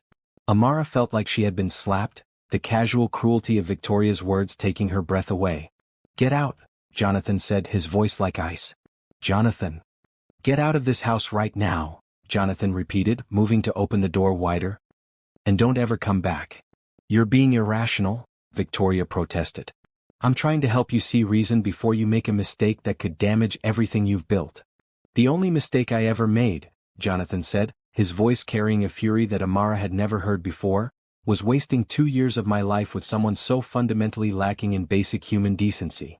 Victoria's composure finally cracked completely. You think this is love, Jonathan? This domestic fantasy? You're confusing gratitude with affection, charity with romance. She's grateful for what you've given her, and you're flattered by her appreciation. But when the novelty wears off, when real life intrudes, what then? Then I'll do what people who actually love each other do, Jonathan replied. I'll face it with the person I love together. Now get out. Victoria's mask of sophistication finally slipped completely, revealing something ugly and desperate underneath. Fine, she said, her voice shaking with anger. But don't come crawling back when this little experiment falls apart. Don't expect me to pick up the pieces when you realize what you've given up. I won't, Jonathan said simply. Because I haven't given up anything. I've gained everything that matters. Victoria turned on her heel and stalked toward her car, but paused at the porch steps to deliver one final blow. Give it 6 months, Jonathan. When the media attention gets intense, when the board questions your judgment, when your little girlfriend realizes she's in over her head, remember this conversation. After Victoria's taillights disappeared down the driveway, and heavy silence settled over the house. Amara stood frozen in the doorway, Victoria's words echoing in her mind.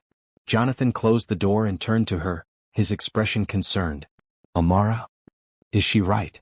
Amara asked quietly, wrapping her arms around herself. About any of it? Which part? Jonathan asked gently, though his jaw was still tight with anger. About me not being equipped for your world. About the media attention, the business complications, the social expectations. Amara's voice grew smaller with each word. About Zoe being difficult to accommodate in your life. Jonathan moved closer, his hands reaching out as if to touch her face, then dropping when he saw her step back slightly. Amara, look at me, he said softly. Victoria said those things because she's desperate and cruel. Because she can't stand the idea that I chose something real over something convenient. But that doesn't make them untrue, Amara whispered. From the kitchen, Zoe's voice called out, Mommy? Is everything okay? Can Mr. J come help me finish my volcano? The innocence in her daughter's voice, the complete trust that the adults in her life would handle whatever problems arose, made Amara's heart ache. What if Victoria was right? What if she was setting Zoe up for disappointment, for a life disrupted by complications a 4-year-old couldn't understand? In a minute, sweetheart, Amara called back, then looked at Jonathan. Maybe we should talk about this later. After Zoe goes to bed. Okay, Jonathan agreed, though she could see he wanted to address Victoria's poison immediately. But Amara, please don't let her words define what we have. Please don't let her fear become your fear. They returned to the kitchen, where Zoe was adding final touches to her volcano with the focused concentration of a true artist. She looked up when they entered, her expression brightening. Is the loud lady gone? She asked cheerfully. Yes, she's gone, Jonathan confirmed, settling back into his chair beside her. Good, Zoe said with satisfaction. She made Mommy's face look sad and I don't like that.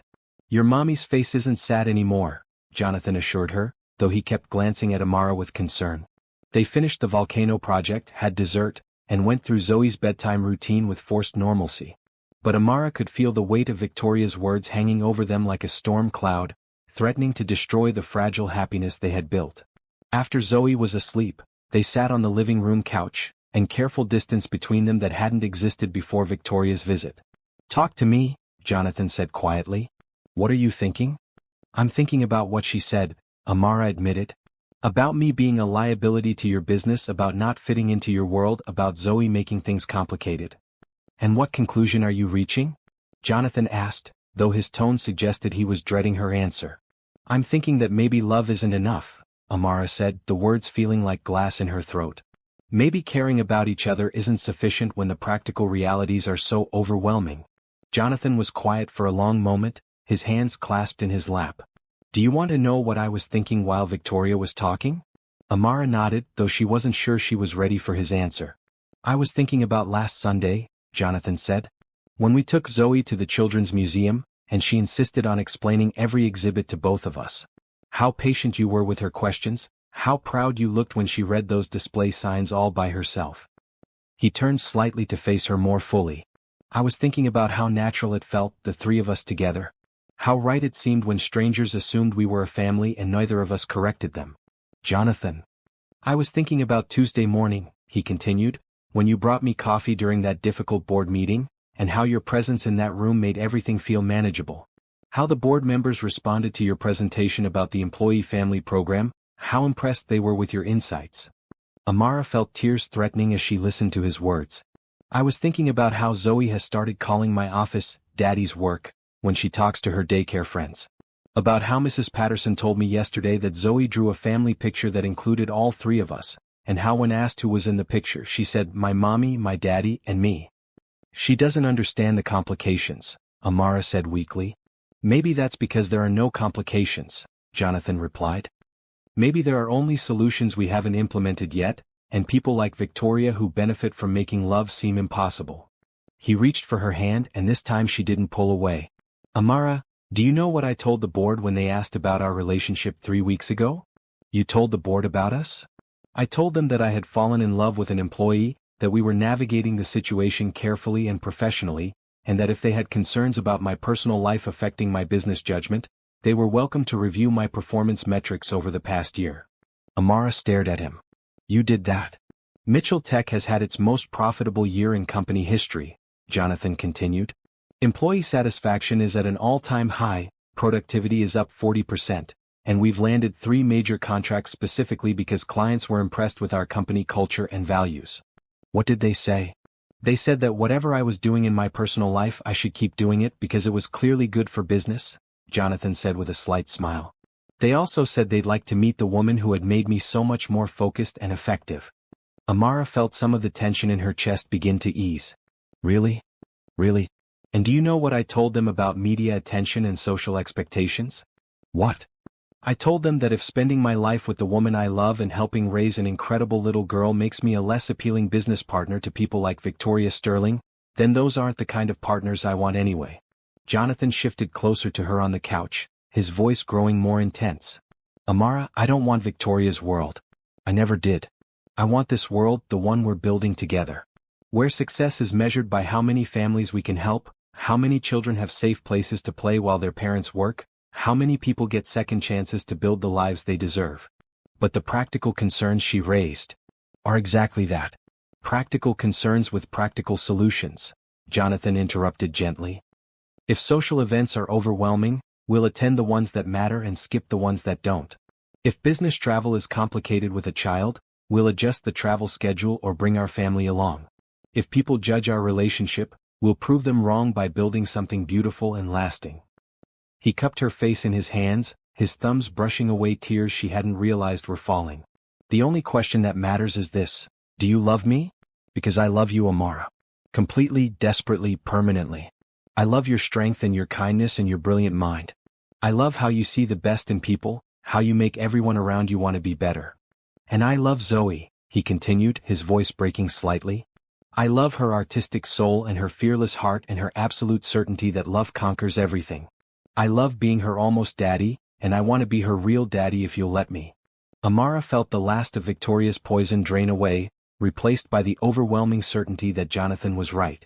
Love might not solve every problem, but it gave you the strength to face them together. I love you too, she whispered.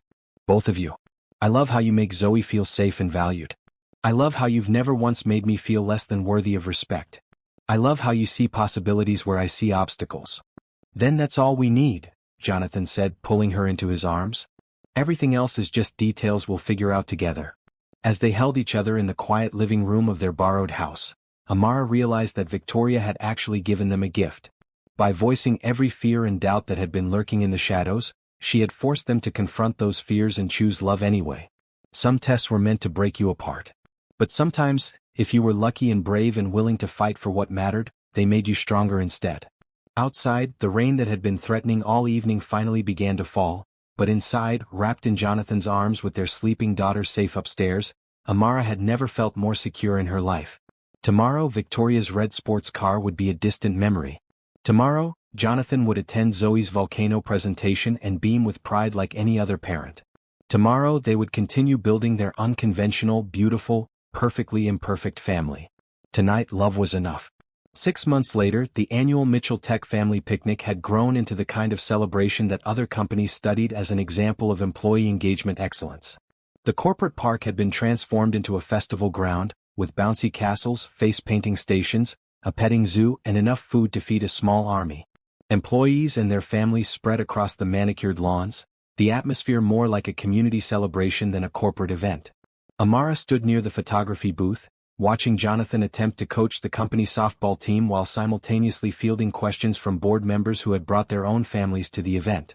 He wore jeans and a company t-shirt instead of his usual business attire, and Zoe had convinced him to let her paint a rainbow on his cheek during her earlier visit to the face-painting station. "He's completely smitten," Rebecca observed, joining Amara with 2 cups of lemonade. "I've worked for Jonathan for 5 years and I've never seen him this happy." "It's mutual," Amara replied, accepting the drink gratefully. The September afternoon was warm, and she'd been helping coordinate activities since early morning. "The whole company can see it," Rebecca continued with a knowing smile. "You two light up around each other. And Zoe." She gestured toward the playground area, where Zoe was leading a group of children in an elaborate game that seemed to involve a lot of dramatic gesturing and giggling. "That little girl has bloomed like a flower since you all became a family." "We're not technically a family yet," Amara said, though her cheeks warmed at the suggestion. "Please," Rebecca scoffed. "Jonathan has been carrying around a ring for 3 weeks. The man can negotiate billion-dollar deals, but he turns into a nervous teenager when he tries to plan the perfect proposal." Amara nearly choked on her lemonade. "A ring?" "Oh," Rebecca said, her eyes widening. "You didn't hear that from me? I wasn't supposed to. I mean, I don't know anything about any ring." But her flustered denials only confirmed what she'd accidentally revealed. Amara felt her heart begin racing, a mixture of excitement and terror flooding her system. She had hoped, dreamed even, but hearing it confirmed made it feel suddenly overwhelmingly real. "Rebecca," she said carefully, "hypothetically speaking, if someone were planning a proposal, when might this hypothetical event occur?" "Hypothetically," Rebecca grinned. "I'd say very, very soon. Like maybe today soon." Before Amara could process this information further, Zoe came running over, her face flushed with excitement and painted like a butterfly. "Mommy, Mr. J says it's time for the surprise," she announced breathlessly. "What surprise?" Amara asked, though she noticed that several employees had begun gathering near the main pavilion. "The special surprise he's been planning forever," Zoe said with the exaggerated patience of someone explaining something obvious. "He asked me to help and I said yes because I'm very good at keeping secrets." "You are?" Amara asked, amused despite her nervousness. Zoe was many wonderful things, but secretive wasn't typically one of them. I only told Mrs. Patterson and Min June and Tommy from daycare and Sarah from my art class and—" "That's a lot of people to tell a secret to, sweetheart," Amara observed. "But they all promised not to tell you," Zoe explained seriously. "And Mrs. Patterson said that's what matters." Rebecca was trying unsuccessfully to hide her laughter behind her lemonade cup. "I think we should head over to the pavilion," she suggested. "It sounds like the program is about to start." As they walked across the grass, Amara noticed that the entire company had somehow managed to congregate in the pavilion area without her realizing it. Families sat on blankets, children perched on their parents' shoulders, and everyone seemed to be looking at her with barely contained excitement. "What's going on?" she asked Rebecca, but her friend had conveniently discovered something fascinating in the distance that required her immediate attention. Jonathan stood near the small stage that had been set up for the day's announcements, but instead of his usual confident demeanor, he looked nervous.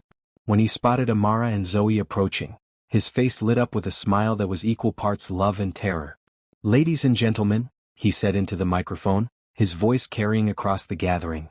"Thank you all for making this such a wonderful day. Before we announce the winners of our various competitions, I have something personal I'd like to share." The crowd quieted and Amara felt like every eye was on her. Zoe, apparently immune to the magnitude of the moment, waved enthusiastically at Jonathan and called out, "Hi, Mr. J. Is it time for the special thing now?" Jonathan's nervous expression melted into genuine laughter. "Yes, sweetheart, it's time for the special thing." He stepped down from the stage and walked directly toward them, the crowd parting to create a clear path. When he reached Amara, he took her hands in his palms slightly damp with nervousness. "Amara," he said, his voice soft but amplified by the microphone he still wore. 8 months ago I thought I knew what success looked like. I thought it was about profit margins and market share and building an empire that would outlast me." The crowd was completely silent now, even the children sensing the importance of the moment. "Then I met a woman who was sitting in the rain with her daughter, both of them soaked and heartbroken because the world had been unkind to them," Jonathan continued. "And in that moment I learned what real success actually looks like." Amara felt tears beginning to blur her vision as Jonathan's words washed over her. Real success is coming home to someone who makes you want to be better than you are. It's watching a little girl discover her own creativity and knowing you get to be part of nurturing that gift. It's building something together that's bigger than either of you could create alone. He released one of her hands to gesture toward the crowd around them. "It's creating a place where families can thrive, where children can play safely while their parents work, where love and kindness aren't weaknesses but the foundation of everything good we can build together." Jonathan's voice grew stronger, more confident as he continued. "Amara, you didn't just change my life. You changed my entire understanding of what life could be.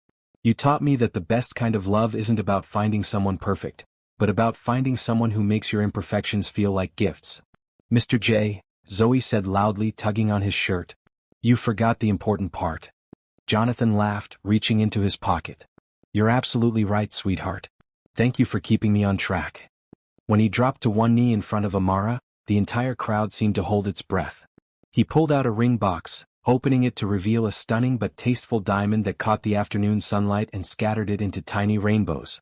"Amara Washington," he said, his voice shaking slightly with emotion, "will you marry me? Will you let me spend the rest of my life loving you and Zoe and whatever other adventures we create together?"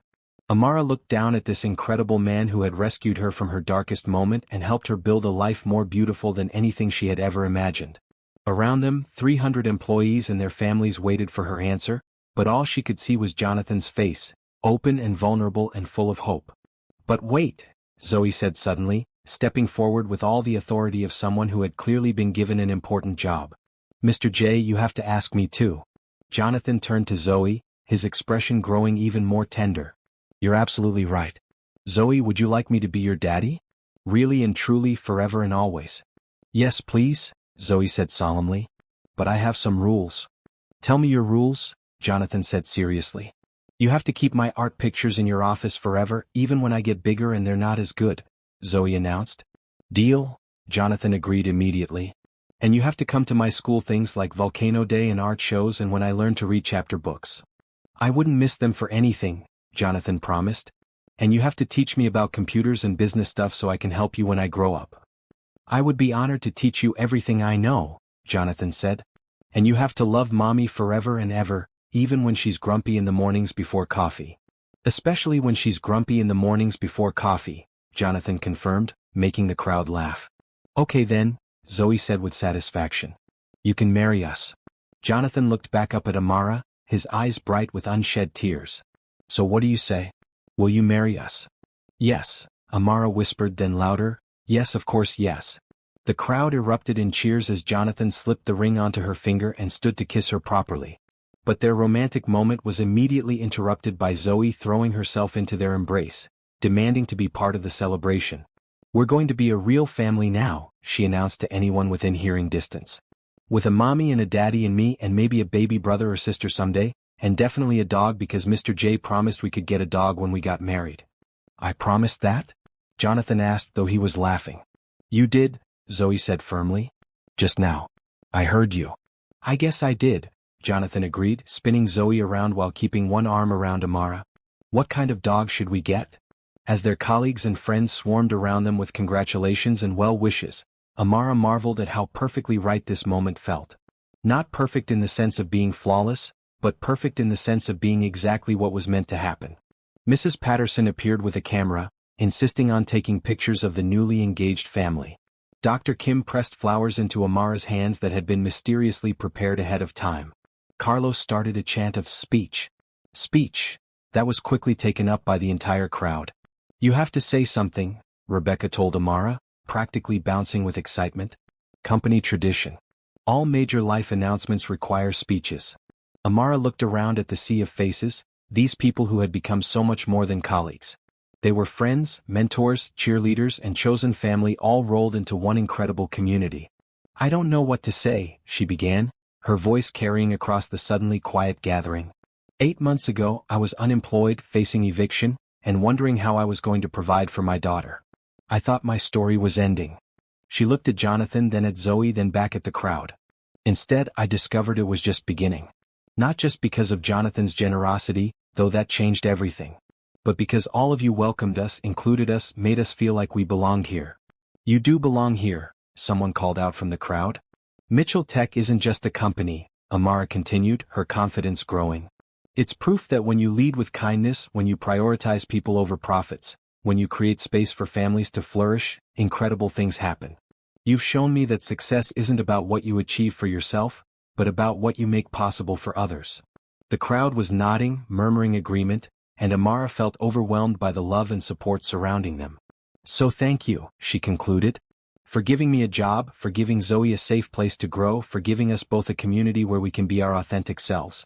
And for proving that sometimes, when you least expect it, life can surprise you with more joy than you ever thought possible. The applause was thunderous, and someone started singing "For She's a Jolly Good Fellow," which was quickly taken up by the entire gathering. Zoe demanded to be lifted onto Jonathan's shoulders so she could see everyone, and from her perch she waved like a princess acknowledging her subjects. I have to stop here for just a moment because this story is touching my heart in ways I didn't expect. How many of you have ever experienced a love that felt like coming home? How many times have you witnessed kindness change someone's entire life trajectory? If this story is reminding you of the power of love and second chances, please subscribe. And share your own stories of unexpected blessings in the comments. Sometimes we all need to be reminded that happy endings are possible. As the celebration continued around them, with the company picnic transforming into an impromptu engagement party, Jonathan pulled Amara aside for a quiet moment. Any regrets? He asked softly, his thumb tracing over the ring now sparkling on her finger. Only one, Amara replied, making his expression grow concerned. That it took us 8 months to get here. Jonathan's smile could have powered the entire corporate park. Don't worry, he said, pulling her close. We have the rest of our lives to make up for lost time. The rest of our lives, Amara repeated, testing out the words. They felt like a promise, like a prayer, like the answer to every question she hadn't known how to ask. From somewhere in the crowd, Zoe's voice rang out clear and confident. Mrs. Patterson, when Mommy and Mr. J get married, will you help me plan the wedding? Because I have some very important ideas about flowers and cake and making sure everyone knows I'm the flower girl. I would be honored to help you plan the most beautiful wedding ever, Mrs. Patterson replied seriously. Good, Zoe said with satisfaction. Because it's going to be the best wedding in the whole world and everyone we love is going to be there. Looking around at their chosen family, their community of colleagues who had become so much more, Amara knew that Zoe was absolutely right. It was going to be the best wedding in the whole world because it would be celebrating not just their love, but the incredible journey that had brought them all together. Sometimes the best stories began with the worst days. Sometimes losing everything was the first step toward finding everything you never knew you needed. Sometimes, if you were very lucky and very brave, love really could conquer all. 1 year later, Amara stood in the bridal suite of the Mitchell Tech Corporate Retreat Center, staring at herself in the full-length mirror. The wedding dress was simple but elegant, a flowing ivory gown that Zoe had helped select because it makes you look like a princess, but not a scary princess. Her hair was styled in loose curls, adorned with small white flowers that matched the bouquet waiting on the nearby table. You look beautiful, Rebecca said, adjusting the delicate veil that had been her grandmother's. She was serving as Amara's maid of honor, a role she had accepted with characteristic efficiency and surprising emotion. I can't believe this is really happening, Amara murmured, touching the pearl necklace that Jonathan had given her the night before. It had been his mother's, and wearing it felt like carrying a blessing from the woman who had raised him to value kindness above all else. "Believe it," Dr. Kim said from her position near the window, where she was keeping watch for the photographer. She wore a soft blue dress that complemented her role as one of Amara's bridesmaids. "You deserve every bit of happiness coming your way." A knock at the door interrupted their quiet preparations. Mrs. Patterson's voice called out, "Is everyone decent? I have a very important flower girl who needs to see her mommy." "Come in," Amara called, turning just as the door opened to reveal Zoe in her flower girl dress. The sight took Amara's breath away. Zoe wore a miniature version of Amara's gown in soft pink, with a crown of real flowers in her hair and a basket of rose petals on her arm. But it was the expression of pure joy on her daughter's face that made Amara's eyes fill with tears. "Mommy, you look like a real princess," Zoe breathed, setting down her basket to run over for a careful hug that wouldn't wrinkle either of their dresses. "And you look like a fairy godmother," Amara replied, smoothing one of Zoe's curls. "Are you ready to walk down the aisle?" "I've been practicing all week," Zoe said seriously. "Slow steps, scatter the petals nice and even, and smile at everyone because it's a happy day." "It's the happiest day," Amara confirmed. Mrs. Patterson appeared in the doorway, elegant in her mother-of-the-bride-style navy dress despite having no official family role.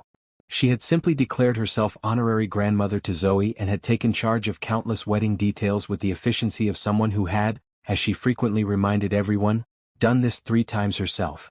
"Ladies, it's time," she announced.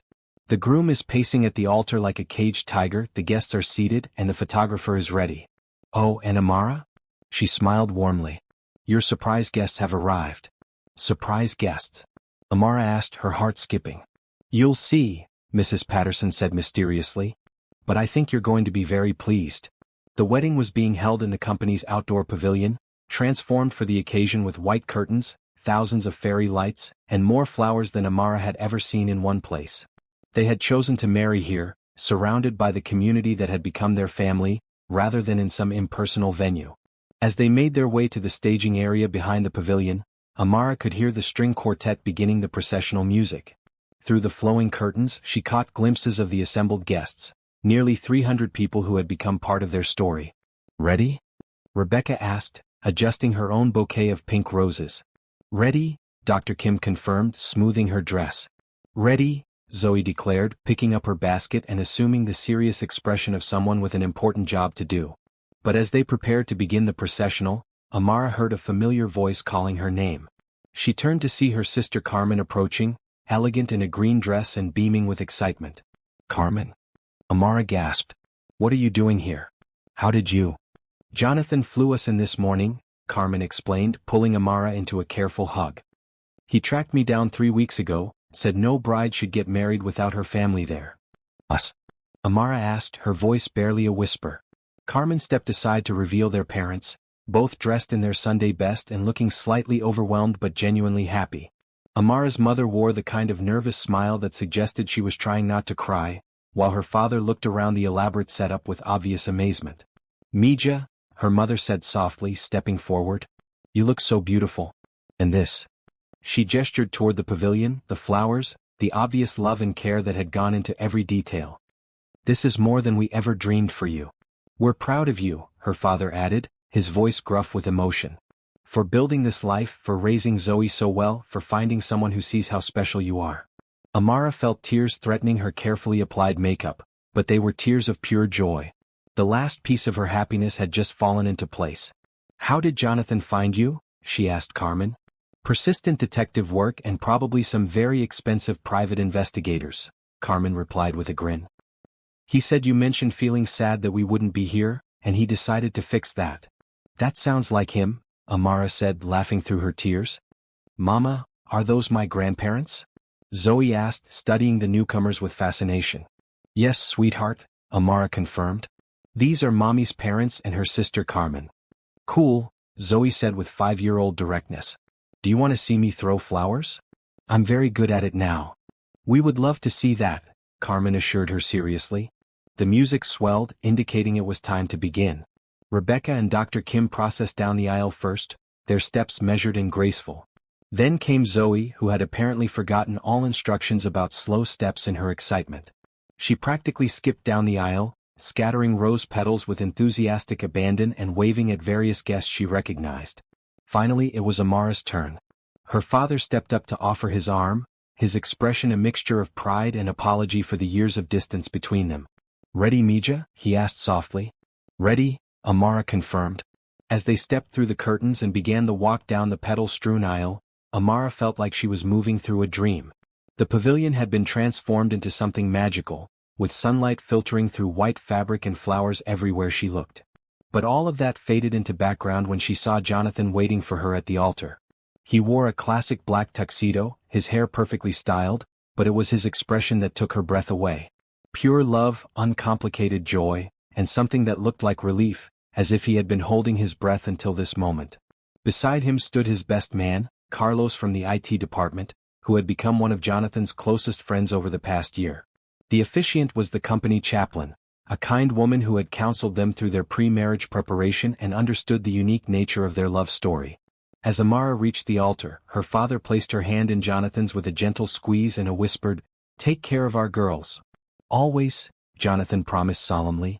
The ceremony itself was a blur of beautiful words, exchanged vows that they had written themselves, and rings that symbolized the completion of their circle. But what Amara would remember most was the moment when the officiant asked if anyone had anything to add to the ceremony. Zoe stepped forward, apparently having planned this moment carefully. "I want to say something," she announced to the gathered crowd with complete confidence. "The floor is yours," the officiant said with an amused smile. "A year ago me and Mommy were really sad because we didn't have anywhere good to live and Mommy couldn't find a job and sometimes we didn't have enough food," Zoe said with the straightforward honesty that made adults shift uncomfortably. "But then Mr. J found us in the rain and he helped us and now we have a beautiful house and Mommy has the best job and I have the best school and we're never hungry anymore." The crowd was completely silent, hanging on every word from this wise 5-year-old. "But the most important thing," Zoe continued, "is that Mr. J loves us. Not because he has to, but because he wants to. And now he's going to be my real daddy forever, and Mommy is going to be happy all the time instead of just sometimes, and we're going to be a real family." She paused, apparently considering whether she had covered all the important points. "Oh, and we're getting a dog next week. A golden retriever named Sunshine because she's yellow like happiness." The end. The laughter and applause that followed was thunderous, and there wasn't a dry eye in the pavilion. Jonathan picked Zoe up, hugging her tightly while she beamed at the crowd. "Thank you, sweetheart," he said into the microphone. "That was perfect." "I know," Zoe said matter-of-factly. "I practiced with Mrs. Patterson." When the officiant pronounced them husband and wife, the kiss that followed felt like coming home, like the answer to every prayer Amara had never known how to pray. Around them, their chosen family erupted in celebration, flower petals flying through the air as Zoe grabbed handfuls from other guests' bouquets to continue her flower girl duties. The reception that followed was everything Amara had dreamed of and more. The food was prepared by Mrs. Park, who had insisted on catering the wedding as her gift to the couple. The dancing was led by Zoe, who had learned several elaborate routines specifically for the occasion. The speeches were heartfelt, funny, and occasionally tear-inducing. But the moment that would stay with Amara forever came late in the evening, as the celebration was winding down. She found herself standing at the edge of the dance floor, watching Jonathan teach Zoe how to waltz while the band played a gentle version of "The Way You Look Tonight." "Beautiful family," her mother said, joining her with 2 cups of coffee. "Thank you," Amara replied, accepting the cup gratefully. "For coming today. For being here. I know it wasn't easy." "We should have been here all along," her mother said quietly. "We were wrong, Mija. Wrong to judge, wrong to distance ourselves, wrong to miss so much of Zoe's life. That man of yours helped us see that." "What do you mean?" "When he called to invite us, he didn't just ask us to come to your wedding," her mother explained. "He told us about you. About what an incredible mother you are, what a successful professional you've become, what a strong, beautiful woman you've grown into despite our lack of support." Amara felt tears threatening again. "Mom?" "He said you had built a life that any parent would be proud of, and that the only thing missing from your perfect day was your family's presence," her mother continued. "He said he couldn't give you much more than he already had, but he could give you that." They stood in comfortable silence, watching the 3-generation dance that had formed on the floor. Zoe was in the middle, being spun gently between Jonathan and Amara's father, who had surprised everyone by revealing some impressive dance moves. "He loves you completely," her mother observed. "Both of you." I can see it in how he looks at you, how he talks about Zoe, how he planned every detail of this day to make you happy." "I know," Amara said softly. "Sometimes I can't believe how lucky we are." "Not luck," her mother corrected. "Blessing. This is what happens when good people find each other." As the evening drew to a close, Amara found herself alone with Jonathan on the dance floor, Zoe having finally succumbed to exhaustion and been carried to a quiet corner where she could sleep surrounded by supportive aunties from the office. "Any regrets?" Jonathan asked, echoing the question he had posed after their engagement. "Just one," Amara replied, making him tense slightly. "What's that?" "That it took me 28 years to find you," she said, watching his expression melt into relief and joy. "Well," Jonathan said, spinning her gently, "we have the rest of our lives to make up for lost time." "The rest of our lives," Amara agreed, the words feeling like a promise, like a prayer, like the beginning of the most beautiful story ever written. As they swayed together under the fairy lights, surrounded by the sleeping remnants of their celebration, Amara thought about the journey that had brought them here. The terrible day when she had been thrown out of an interview had led to the most beautiful life she could have imagined. Sometimes the worst moments were actually the first chapters of the best stories. Sometimes losing everything was the first step toward finding everything you never knew you needed. Sometimes, if you were very lucky and very brave and very willing to accept unexpected kindness, love really could transform everything. In the quiet aftermath of their perfect day, with her new husband's arms around her and their daughter sleeping peacefully nearby, Amara realized that this wasn't really an ending at all. It was the beginning of forever. The suspense you've been waiting for. As Jonathan and Amara danced, neither of them knew that he had been planning the single-parent employment program for months before he ever met them. The foundation paperwork, dated 3 months before their encounter in the rain, sat in his office safe, waiting to be revealed as their first anniversary surprise. Their meeting hadn't been chance, it had been destiny, bringing together the man with a vision to help families like theirs and the woman who would help him understand exactly how to make that vision a reality. The program they would announce next year would help over 500 single parents find stable employment and childcare, each one a ripple effect from the love story that began with a little girl's tears and grew into laughter that changed everything. Sometimes the most important moments in your life start with the worst possible circumstances. But when kindness meets need, when hope meets opportunity, when love meets courage, miracles become not just possible but inevitable. Their forever had officially begun.